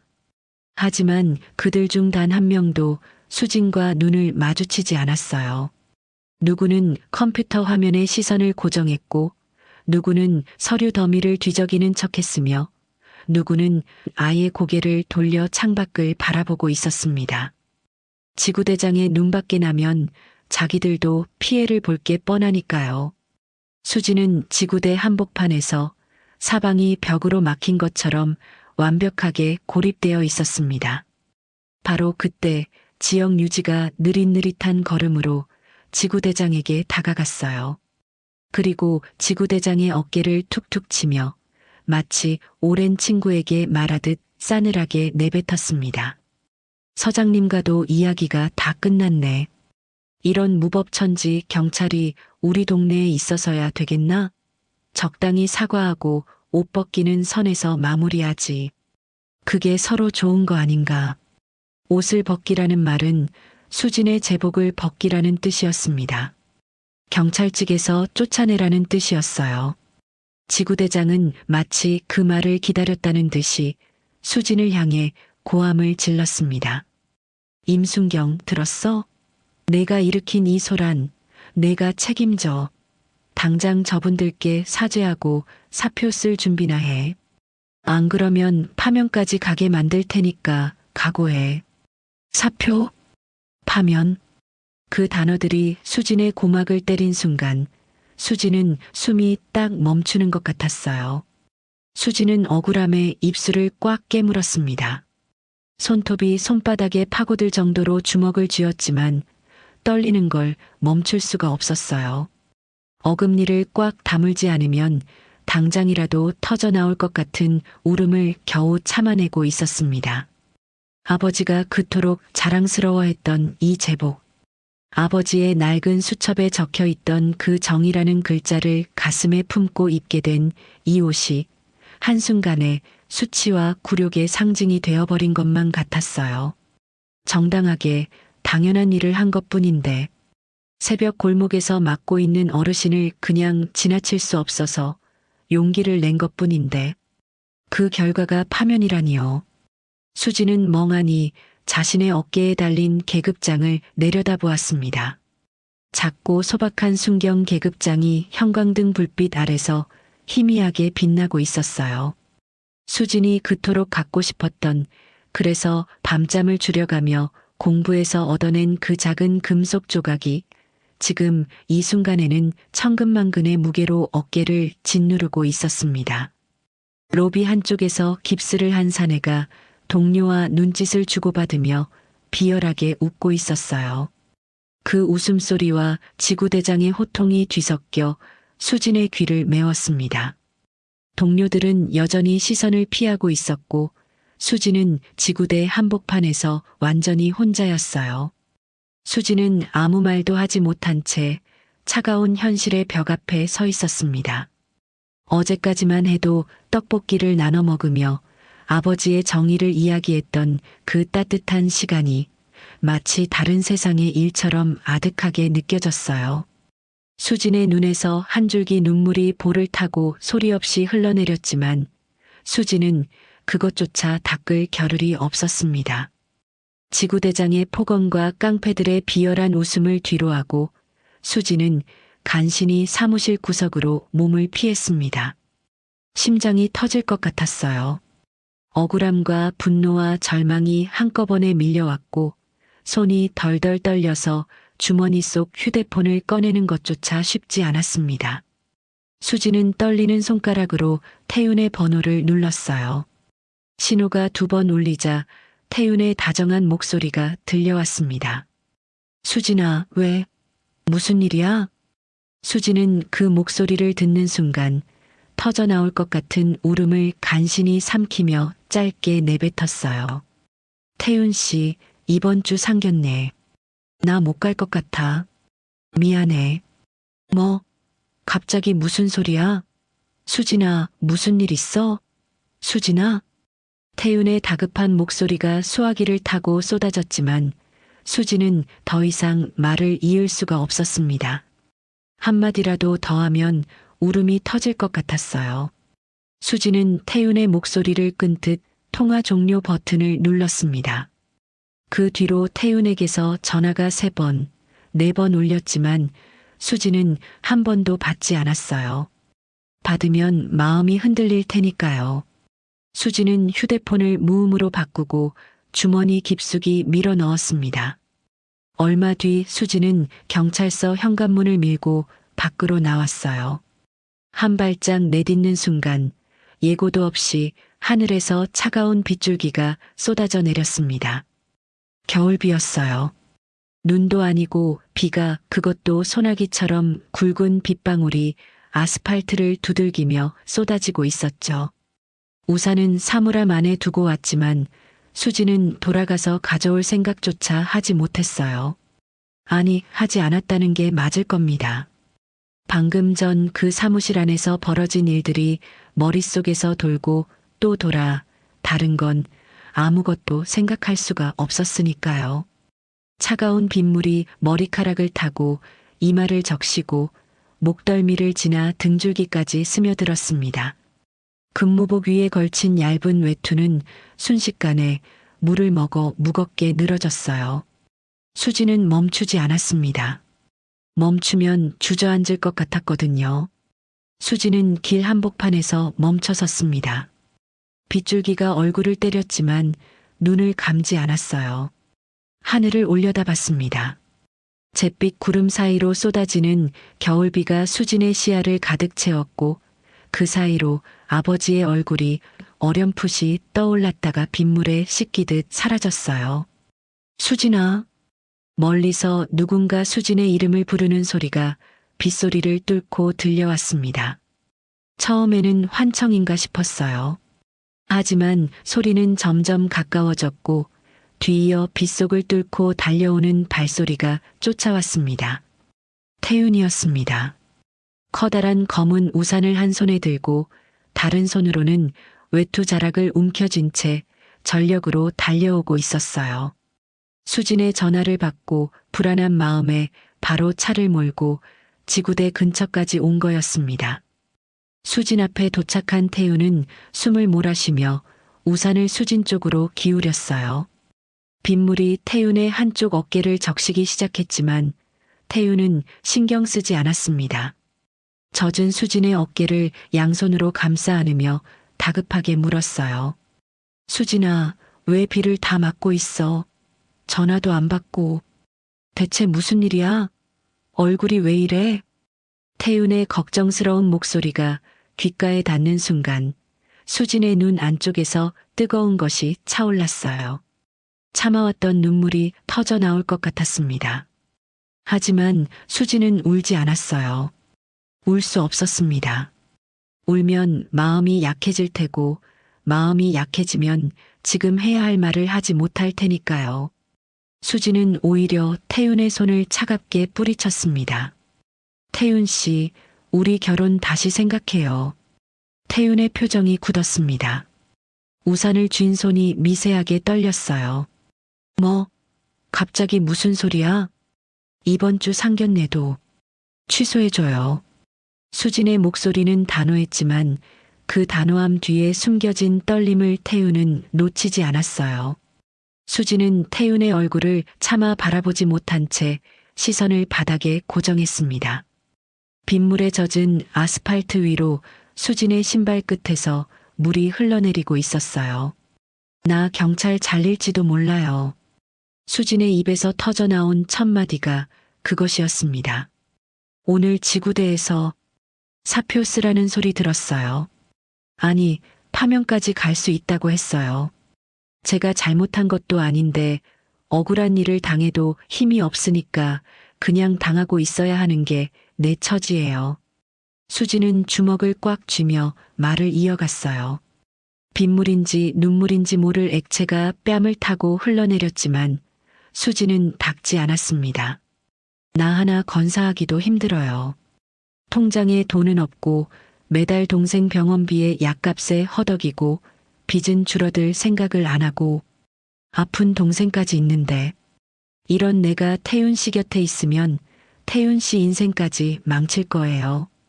수진의 목소리가 점점 작아졌어요.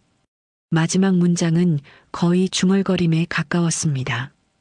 태윤 씨는 좋은 사람 만나야 해요. 나 같은 사람 말고 태윤 씨한테 짐이 안 되는 사람. 태윤 씨가 웃을 수 있게 해주는 사람. 수지는 고개를 돌렸어요. 더 이상 태윤의 얼굴을 보고 있으면 결심이 무너질 것 같았으니까요. 빗속에 서 있는 수진의 뒷모습이 어찌나 쓸쓸한지 마치 세상에서 가장 외로운 사람이 거기 서 있는 것 같았습니다. 하지만 태윤은 물러서지 않았어요. 태윤은 다시 한번 수진의 떨리는 어깨를 양손으로 꽉 부여잡았습니다. 수진이 뿌리치려 했지만 태윤의 손은 단단했어요. 수진을 절대 놓지 않겠다는 의지가 그 소나기에 그대로 담겨 있었습니다. 임수진. 태윤이 수진의 이름을 불렀어요. 장난기 하나 없는 진지하고 단단한 목소리였습니다. 수진의 어깨를 잡은 태윤의 손에 더 힘이 들어갔어요. 너 나를 그것밖에 안 되는 사람으로 봤어? 수진이 고개를 들었습니다. 태윤의 눈과 마주쳤어요. 빗물에 젖은 태윤의 얼굴 위로 흔들림 없는 눈빛이 수진을 똑바로 바라보고 있었습니다. 그 눈에는 실망도 분노도 없었어요. 오직 수진을 향한 깊고 단단한 마음만이 가득 차 있었습니다. 내가 한 일 절대 잘못된 거 아니야. 내가 알아. 너라면 정의로운 일을 했을 거야. 난 널 믿어. 그게 바로 내가 사랑하는 임수진이야. 태윤의 목소리가 빗소리를 뚫고 또렷하게 울렸어요. 돈이 없으면 같이 벌면 돼. 동생이 아프면 같이 돌보면 돼. 그게 부부지, 뭐가 부부야. 좋을 때만 옆에 있는 게 사랑이야? 힘들 때 옆에 있는 게 사랑이지. 수진의 눈에서 눈물이 쏟아졌습니다. 이번에는 참을 수가 없었어요. 빗물과 뒤섞인 눈물이 턱을 타고 줄줄 흘러내렸지만 수진은 더 이상 고개를 돌리지 않았습니다. 그리고 우리 아버지, 사람 보는 눈 하나는 정확하신 분이야. 내 진심을 알면 오히려 나보다 더 너를 예뻐하실 거야. 나 장담해. 태윤은 수진의 젖은 머리카락을 손으로 쓸어 올려주며 말했어요. 일단 가보자. 상견례 가서 다 말하자. 도망가지 말고. 방법이 있을 거야.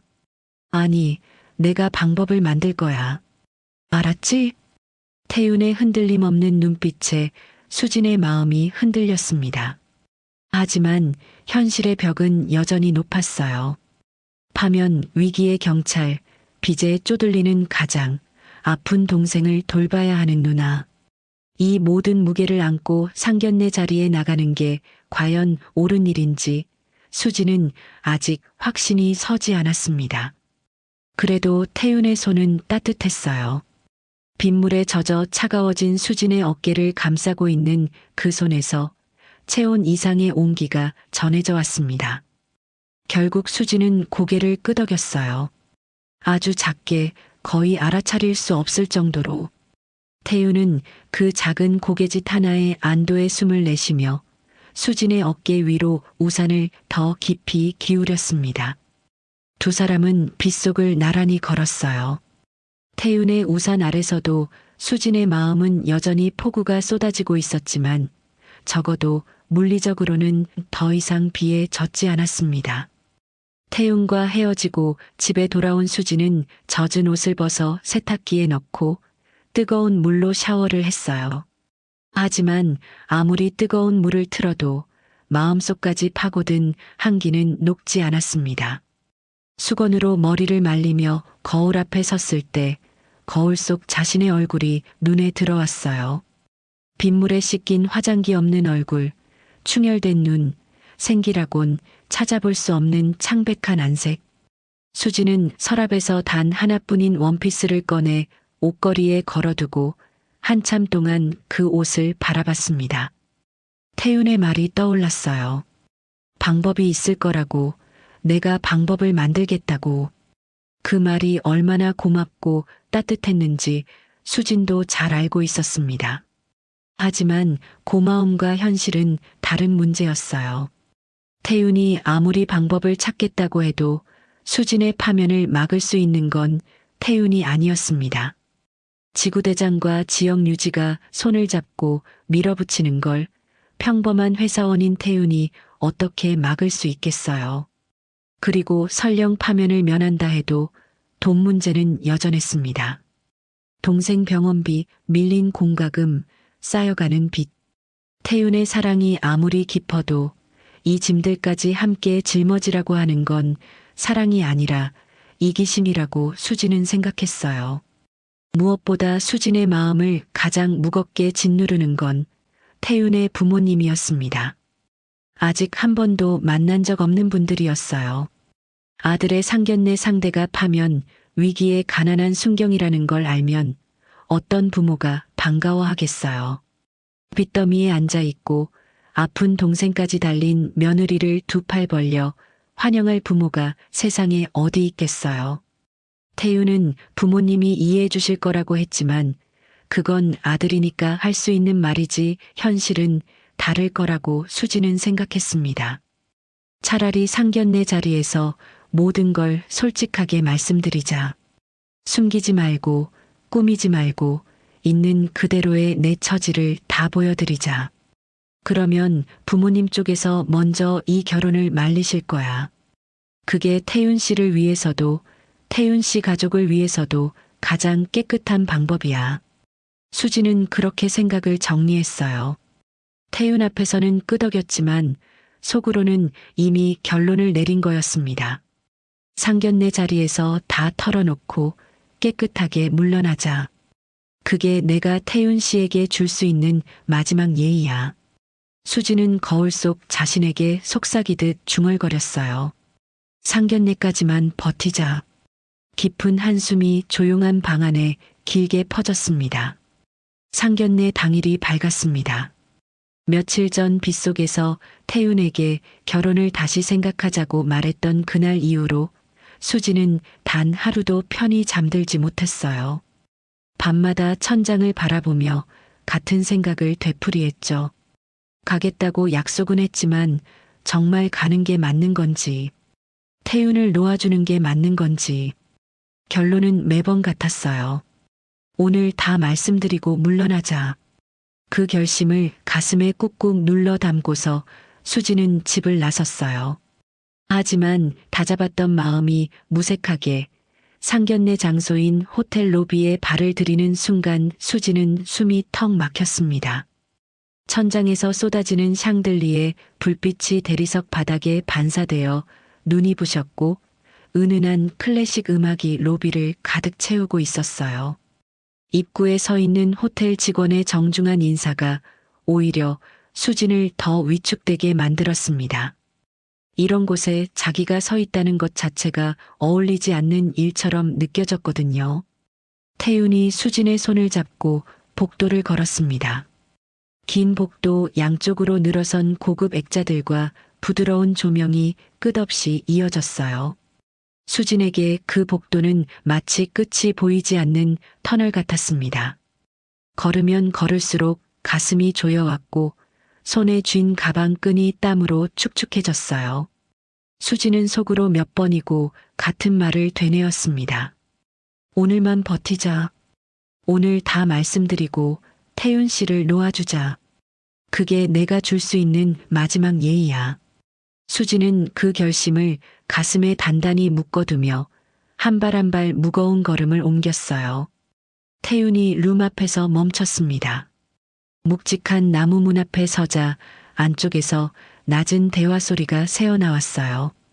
태윤이 수진을 돌아보며 안심시키듯 미소를 지었지만 수진의 심장은 가슴팍을 뚫고 나올 것처럼 세차게 뛰고 있었습니다. 문이 열렸습니다. 방 안에는 정갈하게 차려진 테이블이 있었고 그 너머 상석 쪽에 두 분이 나란히 앉아 계셨어요. 태윤의 부모님이었습니다. 어머니는 단아한 한복을 입고 계셨고 아버지는 깔끔한 남색 수트를 차려입은 채 찻잔을 들고 계셨죠. 방 안가득 은은한 차 향기가 퍼져 있었고 테이블 위에는 고급스러운 닭이 세트가 정갈하게 놓여 있었습니다. 수지는 차마 고개를 들 수가 없었어요. 시선을 바닥에 고정한 채 허리를 깊이 숙여 인사했습니다. 안녕하십니까? 임수진입니다. 목소리가 떨렸어요. 아무리 단단히 마음먹고 왔어도 이 자리에서 자기 소개를 하는 것만으로도 목이 메어 올랐습니다. 이제 곧 이분들 앞에서 자신의 처지를 모두 털어놓고 결혼을 포기하겠다고 말해야 한다는 생각에 다리가 후들거렸어요. 수진아, 고개 좀 들어봐. 태윤이 조용히 속삭였습니다. 수진은 간신히, 정말 간신히 고개를 들었어요. 시선이 테이블 위에 찻잔을 지나고 수투의 소매자락을 지나고 마침내 상석에 앉은 중년 신사의 얼굴에 닿았습니다. 그 순간이었어요. 수진의 눈동자가 사정없이 흔들렸습니다. 깔끔한 남색 수트를 입고 은퇴 안경 너머로 온화한 눈빛을 보내고 있는 그 중년 신사. 낡은 점퍼 대신 몸에 꼭 맞는 고급 옷을 입고 있었지만 그 눈빛은 수진이 절대 잊을 수 없는 것이었어요. 며칠 전 한겨울 새벽 어두운 골목에서 깡패들에게 당하며 주저앉아 있던 그 눈빛. 은행 키오스크 앞에서 당황해 떨고 있던 그 눈빛. 그리고 포장마차에서 떡볶이를 먹으며 흐뭇하게 웃던 바로 그 눈빛이었습니다. 어르신? 수진의 입에서 당황 섞인 탄성이 저도 모르게 터져나왔어요. 머리가 하얘졌습니다. 이건 대체 무슨 상황인지, 왜 그 어르신이 여기에 앉아 계신 건지 수진은 순간적으로 아무것도 이해할 수가 없었어요. 신사도 마찬가지였습니다. 찻잔을 입에 가져가려던 손이 허공에서 딱 멈췄어요. 찻잔이 살짝 기울어져 차가 한 방울 테이블보 위에 떨어졌지만 신사는 그것조차 느끼지 못하는 것 같았습니다. 눈을 크게 뜬 채 수진의 얼굴을 빤히 바라보았어요. 아니, 자네는 그때 그 떡볶이 아가씨? 상상도 못한 재회에 두 사람은 박제된 듯 서로를 바라보며 굳어 있었습니다. 시간이 멈춘 것 같은 정적이 방 안을 가득 채웠어요. 그 사이 옆에 앉아있던 태웅과 어머니는 대체 무슨 상황인지 영문을 몰라 눈만 깜빡이고 있었죠. 아버지, 수진이를 아세요? 태윤이 아버지와 수진을 번갈아 보며 물었습니다. 그 질문에 신사는 그제야 정신이 돌아온 듯 찻잔을 테이블 위에 내려놓으며 자리에서 벌떡 일어났어요. 그리고는 걸걸하게 웃음을 터뜨렸습니다. 세상에 이런 인연이 있나? 하하하. 신사의 웃음이 방 안을 가득 채웠어요.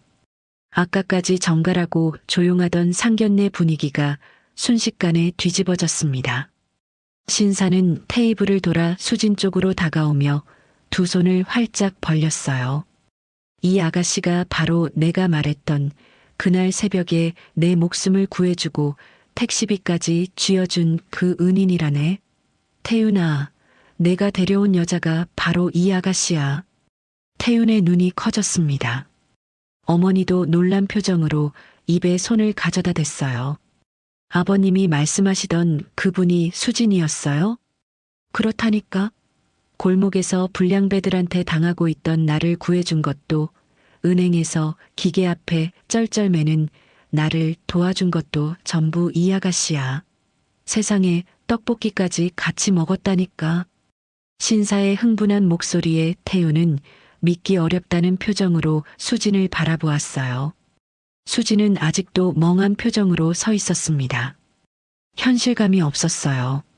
며칠 전 포장마차에서 따뜻하게 떡볶이를 나눠 먹던 그 소박한 어르신이 태윤의 아버지라니. 수진의 머릿속에서 지난 며칠간의 기억들이 빠르게 되감기되었습니다. 골목에서 부축해 일으켜 세워드리던 순간, 택시비를 드리며 거짓말을 하던 순간, 키오스크를 도와드리던 순간, 나란히 앉아 떡볶이를 먹던 순간, 그 모든 장면 속의 어르신이 지금 눈앞에서 수트를 빳빳하게 차려입고 자기를 은인이라 부르며 서 계셨어요. 어머니는 자리에서 일어나 수진의 손을 맞잡으며 눈시울을 적셨습니다. 아이고, 이게 정말이에요? 우리 영감이 그날 집에 와서 얼마나 고마워하셨는지 몰라요. 젊은 아가씨가 자기 택시비까지 쥐어주고 갔다면서 이름도 못 물어봤다고 얼마나 안타까워하셨는지. 방 안의 공기가 순식간에 바뀌었습니다. 아까까지 팽팽하게 얼어있던 긴장감이 사라지고 그 자리를 뜨거운 전율이 채웠어요. 태윤은 감격한 표정으로 수진의 등을 가볍게 다독였고 신사는 연신 세상에 이런 인연이를 반복하며 웃음을 멈추지 못했습니다. 하지만 반가움의 물결이 지나간 자리에 수진의 가슴 안쪽에서는 날카로운 통증이 번지기 시작했어요. 자신을 은인이라 부르며 이토록 환하게 웃고 계시는 이 따뜻한 어르신. 방금 전까지 자기를 반갑게 맞아주시던 그 진심 어린 눈빛. 그 앞에서 이제 수진은 자신의 초라하고 비참한 현실을 모두 털어놓아야 했습니다. 돈이 없다는 것, 빚이 있다는 것, 아픈 동생을 돌봐야 한다는 것, 그리고 지금 직장에서 쫓겨날 위기에 처해 있다는 것까지. 아까 빗속에서 태윤에게 했던 말이 떠올랐어요. 이런 내가 태윤 씨 곁에 있으면 태윤 씨 인생까지 망칠 거예요. 그 말을 지금 이 자리에서 이분들 앞에 다시 해야 한다고 생각하니 가슴이 쥐어짜이듯 아팠습니다. 도망치듯 물러나려 했던 결심이 오히려 더 견디기 힘든 고통이 되어 수진의 숨을 턱 막히게 했어요. 차라리 이분이 모르는 분이었다면 인사만 하고 깔끔하게 물러날 수 있었을 겁니다. 하지만 골목에서 자신의 손을 잡아주었던 바로 그 은인이 떡볶이를 먹으며 장하다고 칭찬해 주셨던 바로 그 어르신이 시아버지라니. 이 기적 같은 인연 앞에서 도망치는 것이 은혜를 베풀어 주신 분의 얼굴에 먹칠을 하는 것 같아서 수지는 한 발짝도 움직일 수가 없었어요. 수지는 꽉 담은 입술 사이로 떨리는 숨을 내쉬었습니다. 손에 쥔 가방 끈이 땀에 젖어 미끄러웠고 무릎은 후들거리고 있었어요. 기적 같은 반가움 뒤로 수진이 감당해야 할 진실의 무게가 한층 더 무겁게 드리워지고 있었습니다. 기적 같은 반가움이 방 안을 채운 지 몇 분이나 지났을까요? 신사가 연신 세상에 이런 인연이를 반복하며 감격하고 어머니가 수진의 손을 맞잡으며 눈시울을 적시는 동안에도 수진의 마음 한쪽에서는 차가운 바늘이 쉴 새 없이 찔러대고 있었습니다. 수진은 떨리는 다리를 붙잡고 자리에서 천천히 일어섰습니다. 방 안의 분위기가 달라졌어요. 아까까지 환하게 웃고 계시던 신사와 어머니의 표정에 의아함이 스쳤습니다. 태윤도 수진의 변화를 눈치챘는지 걱정스러운 눈으로 바라보았죠. 수진은 두 주먹을 꽉 쥔 채 떨리는 목소리로 입을 열었습니다. 아버님, 어머님, 죄송합니다. 수진의 첫마디에 방 안이 조용해졌어요. 아까까지 웃음으로 가득하던 공기가 순식간에 가라앉았습니다. 저 사실 정말 가난합니다. 그 한마디를 내뱉는데 수진의 온 힘이 필요했어요. 목구멍이 타들어가는 것 같았고 혀가 입천장에 붙어 떨어지질 않았습니다. 하지만 수진은 멈추지 않았어요. 여기서 멈추면 영영 말하지 못할 것 같았으니까요. 돌봐야 할 아픈 남동생이 있어요. 태어날 때부터 심장이 약해서 매달 병원비랑 약값이 나가는데 솔직히 감당하기가 너무 벅찹니다. 수진의 시선이 바닥을 향했습니다. 테이블 위에 고급스러운 닭이 세트와 정갈하게 놓인 냅킨이 눈에 들어왔지만 수진에게 그것들은 자신과는 너무나 먼 세계의 물건들처럼 느껴졌어요. 그리고 지금 직장에서 쫓겨날 위기에 처해 있어요. 그날 새벽에 아버님을 도와드린 일이 오히려 제가 과잉 진압을 했다고 거짓 신고를 당했거든요. 그 사람들 아버지가 지역에서 힘 있는 분이라 지구대장님까지 저한테 사표를 쓰라고 아니면 파면하겠다고 하셨어요. 경찰이 잘리면 저한테는 아무것도 남지 않습니다. 수진의 목소리가 가늘게 떨렸습니다. 손끝이 새하얘질 정도로 주먹을 쥐고 있었지만 떨리는 건 멈출 수가 없었어요. 이런 제가 감히 이 자리에 있어도 되는 건지 모르겠습니다. 태윤 씨한테는 저보다 훨씬 좋은 사람이 있을 거예요. 태윤 씨 인생에 짐이 되고 싶지 않아서 그래서 오늘 이 자리에서 솔직하게 말씀드리려고 왔습니다. 수진은 고개를 깊이 숙였어요. 더 이상 말을 이을 수가 없었습니다. 목이 메어 다음 단어가 나오지 않았고 눈 안쪽에서 뜨거운 것이 치밀어 올라왔지만 이 자리에서 울면 안 된다고 울어서는 안 된다고 수진은 이를 악물었어요. 방 안에 무거운 침묵이 내려앉았습니다. 찻잔 위로 피어오르던 김마저 사라진 것 같은 숨막히는 정적이었어요. 태윤은 수진의 등을 바라보며 입술을 꽉 깨물었고 어머니는 두 손을 모은 채 남편의 얼굴을 살폈습니다. 그때였어요. 고개를 떨군 수진의 손 위로 따뜻하고 두툼한 온기가 내려앉았습니다. 수진이 깜짝 놀라 올려다보았어요. 신사가 자리에서 일어나 수진의 앞으로 와 있었습니다. 그리고 수진의 거칠고 작은 손을 자신의 크고 따뜻한 두 손으로 꽉 맞잡고 있었어요. 며칠 전 골목에서 수진이 노인의 손바닥 위에 10,000원짜리 지폐를 올려놓고 감싸 덮었던 것처럼 지금은 신사가 수진의 손을 그렇게 감싸쥐고 있었습니다. 그게 무슨 소리냐? 신사의 목소리는 낮았지만 단단했어요. 떨림 하나 없는 흔들리지 않는 목소리였습니다. 내가 그날 보여준 그 귀한 마음, 그게 우리 집에 오는 건 축복이란다. 수진이 고개를 들었어요. 신사의 눈과 마주쳤습니다. 그 눈에는 동정도 안쓰러움도 아닌 오직 깊은 존경과 감사가 담겨 있었어요. 가난이 무슨 죄라고 고개를 숙여? 돈이 없는 게 부끄러운 일이야? 아니지. 부끄러운 건 돈 앞에서 양심을 파는 거고 힘 앞에서 고개를 숙이는 거야. 넌 그 어느 것도 하지 않았어. 신사는 수진의 손을 더 꼭 쥐었습니다. 새벽에 맞고 있는 노인을 보고도 못 본 척 지나가는 게 보통 사람이야. 그런데 넌 위험한 줄 알면서도 나섰고 가진 것 없는 주머니에서 마지막 돈까지 꺼내서 내 손에 쥐어줬어.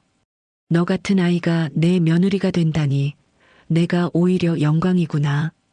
신사의 마지막 한마디에 수진의 참아왔던 눈물이 눈꺼풀을 넘었어요. 한 줄기가 볼을 타고 흘러내리자 뒤이어 멈출 수 없는 눈물이 줄줄이 쏟아졌습니다. 옆에 있던 어머니도 자리에서 일어나 수진의 어깨를 따뜻하게 감싸 안았어요. 수진 씨, 우리 남편을 구해준 분이 바로 수진 씨였다니. 우린 정말 복받은 거예요. 고마워요. 정말 고마워. 어머니의 품에서 수진은 더 이상 참지 못하고 소리 없이 흐느꼈습니다. 오늘 이 자리에서 단칼에 거절당할 줄 알았어요. 가난하다는 이유로, 빚이 있다는 이유로, 직장에서 잘릴 위기라는 이유로 냉정하게 돌려보내질 줄 알았죠. 그런데 돌아온 건 거절이 아니라 축복이라는 한마디였어요. 수진이 그토록 무겁게 짊어지고 온 짐들을 이분들은 아무것도 아니라는 듯 가볍게 받아주셨습니다. 바로 그때였어요. 눈물이 왈칵 쏟아지는 가운데 수진의 가방 안에서 요란한 벨소리가 울렸습니다. 정갈한 상견례 자리에 전혀 어울리지 않는 날카롭고 시끄러운 소리였죠. 수진은 얼른 눈물을 닦으며 가방을 뒤졌어요. 휴대폰 화면에 뜬 이름을 확인하는 순간 수진의 표정이 돌처럼 굳었습니다. 지구대장. 수진의 손이 반사적으로 통화 거절 버튼 쪽으로 향했어요. 이 자리에서 이 전화를 받을 수는 없었습니다. 하지만 수진이 버튼을 누르기도 전에 신사의 낮은 목소리가 들렸어요. 받아라. 수진이 고개를 들었습니다.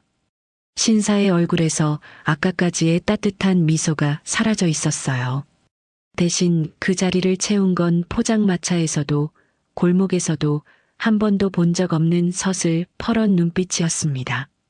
스피커폰으로 받아.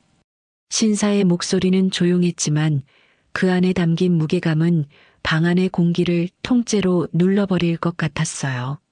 수지는 영문을 모른 채 떨리는 손으로 통화 버튼을 누르고 스피커폰을 켰습니다. 비. 전화가 연결되자마자 지구대장의 고함이 룸 안을 가득 채웠습니다. 아, 임수진, 너 아직도 정신 못 차렸어? 그 목소리에 수진의 어깨가 움츠러들었어요. 태윤의 얼굴이 일순간 굳어졌고 어머니는 놀란 표정으로 휴대폰을 바라보았습니다. 당장 기어와서 회장님 앞에 무릎 안 꿇어? 내가 오늘 안에 해결하라고 했지? 오늘 해 안에 안 오면 내 경찰 인생은 여기서 끝이야. 알아? 끝이라고. 지구대장의 목소리는 거의 광기에 가까웠어요. 한 사람의 인생을 좌지우지하는 말을 아무렇지도 않게 내뱉는 그 잔인함이 스피커를 통해 고스란히 방 안에 퍼져나갔습니다. 수진의 얼굴이 하얗게 질려갔어요. 아까 어렵게 꺼냈던 용기가 그 고함 한 번에 산산조각이 나는 것 같았습니다. 내가 뭔데 회장님 자제분들한테 대들어? 내까짓 게 뭔데? 사표 안 쓸 거면 파면 처리할 테니까 각오해. 알아들었어? 수지는 입술을 꽉 깨물었어요. 이 사람들 앞에서, 이 따뜻한 분들 앞에서 이런 소리를 듣고 있다는 것 자체가 수치스러웠습니다. 얼른 전화를 끊어야 한다고 생각했지만 손이 움직이질 않았어요. 온몸이 얼어붙은 것처럼 굳어버렸습니다. 바로 그 순간이었어요. 신사의 손이 수진의 휴대폰을 낚아채듯 가져갔습니다. 아까까지 수진의 손을 따뜻하게 감싸주던 그 손이었지만 지금은 전혀 다른 힘이 실려 있었어요. 신사는 휴대폰을 귀에 가져다 대고 낮고 묵직한 목소리로 한마디 한마디 또박또박 내뱉었습니다. 나 김준택이다. 전직 검찰총장 김준택. 그 이름 석자가 스피커폰을 통해 울려 퍼지는 순간 수화기 너머에서는 숨소리조차 들리지 않는 완벽한 정막이 흘렀습니다. 아까까지 목청을 높여 수진을 짓밟으려 했던 그 거친 목소리가 흔적도 없이 사라져버린 거예요. 방 안의 공기가 얼어붙었어요. 떡볶이를 먹으며 흐뭇하게 웃던 소탈한 어르신은 온데간데 없이 사라지고 그 자리에 서 있는 건 완전히 다른 사람이었습니다. 등을 곧게 세우고 턱을 살짝 치켜든 채 서슬 퍼런 눈빛으로 허공을 응시하는 그 모습에서는 수십 년간 법의 최전선에서 불의와 싸워온 사람만이 가질 수 있는 압도적인 카리스마가 뿜어져 나왔어요. 자네가 지금 파면시키겠다고 협박하는 그 순경이 내 목숨을 구한 은인이야. 수화기 너머에서 숨소리가 뚝 끊겼습니다. 그리고 내 며느리지. 신사의 목소리는 고함이 아니었어요. 오히려 아까 지구대장이 지른 고함보다 훨씬 낮고 조용했습니다. 하지만 그 조용함 속에 담긴 무게는 어떤 고함보다도 무거웠어요. 그날 현장의 증인이 바로 나인데 자네 지금 제정신인가? 그날 새벽에 무고한 노인을 폭행하고 금품을 갈취한 자들을 제압한 게 과잉 진압이야? 증거 영상까지 있는 정당한 법 집행을 가지고 파면 운운하는 게 지구대장이 할 일인가? 신사의 말 한마디 한마디가 칼날처럼 날카로웠습니다. 스피커폰을 통해 흘러나오는 그 묵직한 음성에 방 안에 있던 모든 사람이 숨을 죽였어요. 태유는 처음 보는 아버지의 모습에 눈이 커져 있었고 어머니는 담담한 표정으로 남편의 뒷모습을 지켜보고 있었습니다. 지구대장이라는 사람이 힘있는 집안 눈치 보느라 부하 직원 하나를 제물로 바치는 꼴이라니. 수화기 너머에서 작은 신음 같은 소리가 새어나왔어요. 숨을 들이쉬는 건지 놀라서 헐떡이는 건지 분간이 안 되는 소리였습니다. 내일 아침까지 임수진 순경에 대한 모든 부당한 조치를 원상복구하게. 보잘것없어 보이던 낡은 점퍼를 입고 골목에서 맡고 있던 노인, 키오스크 앞에서 쩔쩔매던 노인, 포장마차에서 떡볶이를 먹으며 소탈하게 웃던 노인.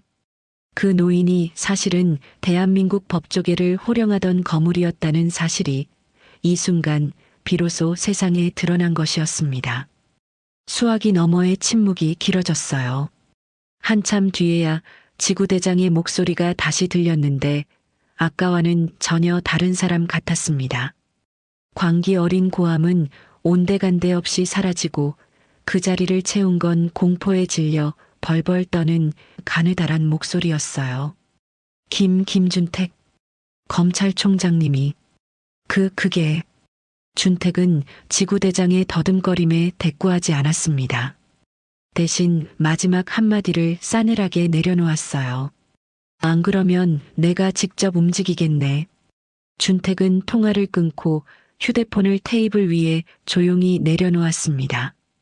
방 안에 다시 정적이 찾아왔지만 이번 정적은 아까와는 전혀 다른 종류였어요. 아까의 정적이 수진의 고백에 따른 무거운 침묵이었다면 지금의 정적은 폭풍이 지나간 뒤의 고요함이었습니다. 수진은 멍한 표정으로 서 있었어요.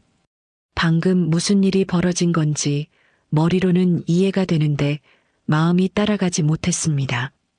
며칠 전 자기가 택시비를 들이며 야간 수당 받는 날이라 돈 좀 있거든요라고 거짓말을 했던 바로 그 어르신이 방금 전 전직 검찰총장의 이름으로 자신을 짓밟으려 했던 모든 부당함을 단 한 통의 전화로 무너뜨린 거였어요.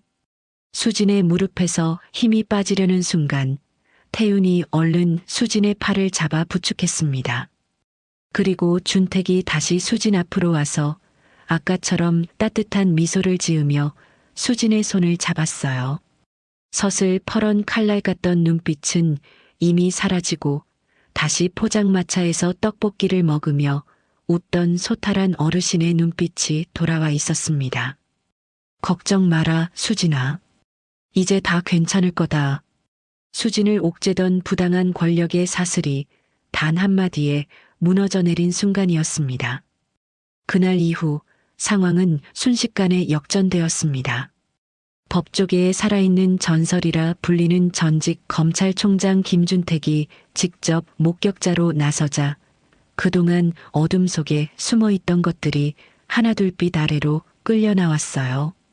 지역 유지와 결탁해 뇌물을 수수하고 수사를 무마해왔던 지구대장의 비리가 낱낱이 드러났습니다. 그뿐만이 아니었어요. 지역 유지의 아들들이 그동안 저질러온 폭행과 갈취, 그리고 그것을 조직적으로 은폐해온 과정까지 전부 수면 위로 올라왔죠. 준택은 은퇴한 몸이었지만 수십 년간 쌓아온 법조계의 인맥과 신뢰는 녹슬지 않았습니다. 감찰 조사가 시작되었고 지구대장은 직위 해제되었어요. 지역 유지와 그의 아들들은 특수강도와 공동 협박 혐의로 입건되었습니다. 수진에게 사표를 쓰라고 협박하고 무릎을 꿇으라고 고함치던 그들이 이제는 법 앞에 무릎을 꿇어야 하는 처지가 된 거였어요. 수진은 억울한 누명을 완전히 벗었습니다. 오히려 수진의 용감한 행동에 대한 재평가가 이루어졌어요. 지구대 현관에 들어서는 수진을 동료 경찰들이 줄지어 맞이했습니다. 그날 눈치만 보며 시선을 피했던 바로 그 동료들이었어요. 그들은 미안함과 부끄러움이 뒤섞인 얼굴로 하지만 진심을 담아 수진에게 박수를 보냈습니다. 한 선배가 수진 앞에 다가와 고개를 숙였어요. 수진아, 미안하다. 그때 옆에서 한마디라도 해줬어야 하는 건데. 우리가 비겁했어. 수진은 고개를 저으며 웃었습니다. 아니에요, 선배. 다 지난 일인걸요. 그 한마디에 선배의 눈시울이 붉어졌어요. 수진은 그 모습을 보며 이 제복이 자신에게 수치의 상징이 아니라 자부심의 상징이었음을 다시 한번 느꼈습니다. 아버지의 수첩에 적혀있던 정의라는 글자가 틀리지 않았다는 것을 수진은 이 자리에서 온몸으로 확인하고 있었어요. 하지만 준택이 수진에게 준 것은 명예회복만이 아니었습니다. 상견례가 끝나고 며칠 뒤 준택은 수진을 따로 불렀어요. 수진이 그토록 걱정하고 있던 동생 수호의 이야기를 꺼냈습니다. 수진아, 내 동생 수호 말이다. 심장이 안 좋다고 했지? 수진은 놀란 표정으로 고개를 끄덕였어요. 상견례 자리에서 잠깐 언급한 것뿐인데 준택은 그 말을 잊지 않고 있었던 거였습니다. 내가 아는 후배 중에 심장외과 쪽에서 손꼽히는 의사가 있어. 벌써 연락해뒀다. 수호 데리고 한번 가보거라. 수진은 말문이 막혔어요. 동생의 치료를 위해 최고의 의료진을 연결해주겠다는 말에 수진의 눈에 다시 눈물이 고였습니다. 아버님, 이건 정말 제가 어떻게 이런 은혜를. 준택은 손을 내저으며 수진의 말을 막았어요. 은혜는 무슨 은혜야. 내가 그날 새벽에 보여준 마음, 그게 은혜지. 이제 동생 걱정은 그만하고 내 행복만 생각하거라. 내가 지킨 정의가 헛되지 않았다는 걸 보여주고 싶구나. 준택의 목소리는 다정했지만 단호했어요. 그 말 속에는 단순한 물질적 지원을 넘어서 수진이라는 사람의 가치를 온 마음으로 인정한다는 깊은 존중이 담겨 있었습니다. 준택의 든든한 지원 아래 수호는 무사히 수술을 마쳤어요. 태어날 때부터 약했던 심장이 처음으로 안정적인 박동을 되찾았습니다. 수술 후 회복실에서 눈을 뜬 수호가 수진에게 보낸 첫 문자는 이런 거였어요. 누나, 나 이제 안 아플 것 같아. 고마워, 누나. 수진은 그 문자를 받고 복도 의자에 앉아 한참을 울었습니다. 기쁨의 눈물이었어요. 얼마나 오래 기다려온 순간인지, 얼마나 오래 꿈꿔온 말인지 수진 자신만이 알고 있었죠. 동생의 건강을 위해 청춘을 통째로 바쳤던 그 세월이, 그 지독한 인내의 시간들이 이 짧은 문자 한 통으로 비로소 보상받는 기분이었습니다. 수호가 태어나던 날 수진은 동생의 손을 잡고 병원 현관을 나서며 생각했어요. 이제 더 이상 동생의 희생양이 아니라 자신의 삶을 살 수 있는 사람이 되었다고. 남의 짐을 지는 것이 아니라 자기 자신의 행복을 위해 걸어갈 수 있는 길이 비로소 열렸다고.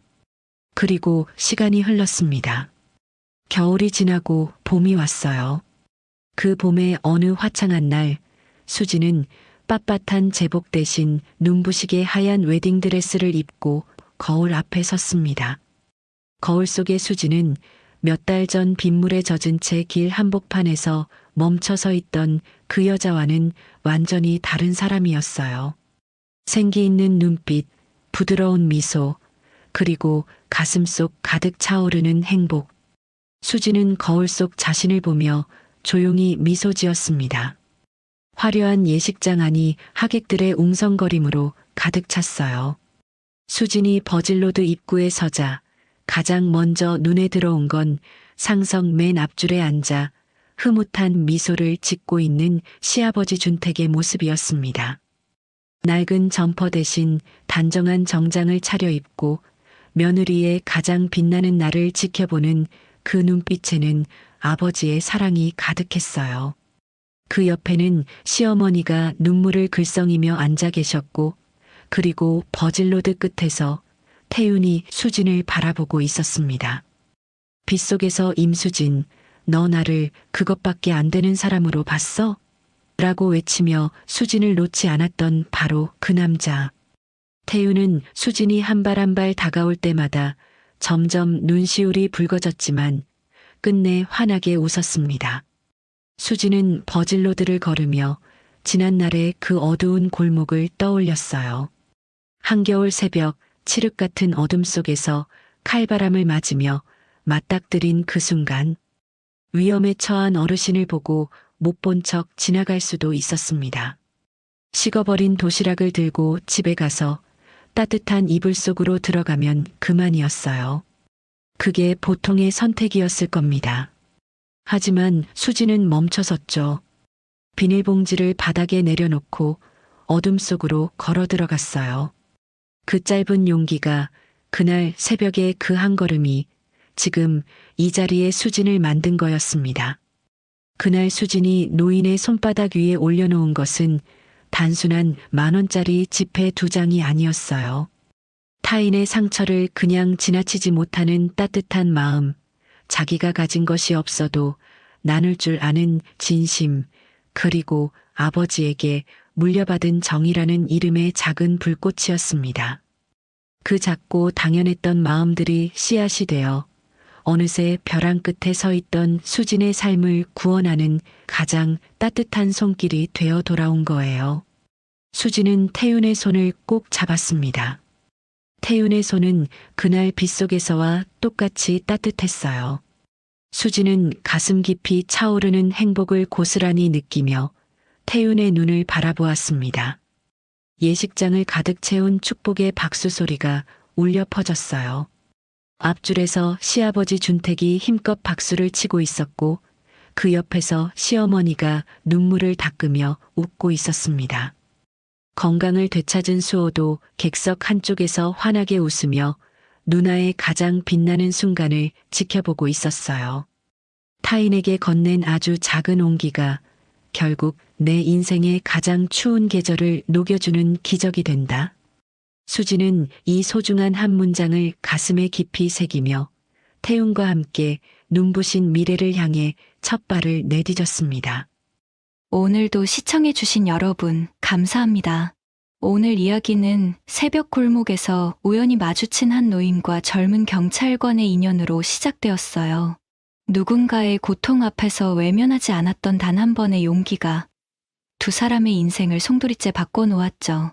세상이 아무리 차갑고 불공평해도 진심으로 건넨 손길은 반드시 돌아온다는 것을 수진과 준택 어르신이 보여주었습니다.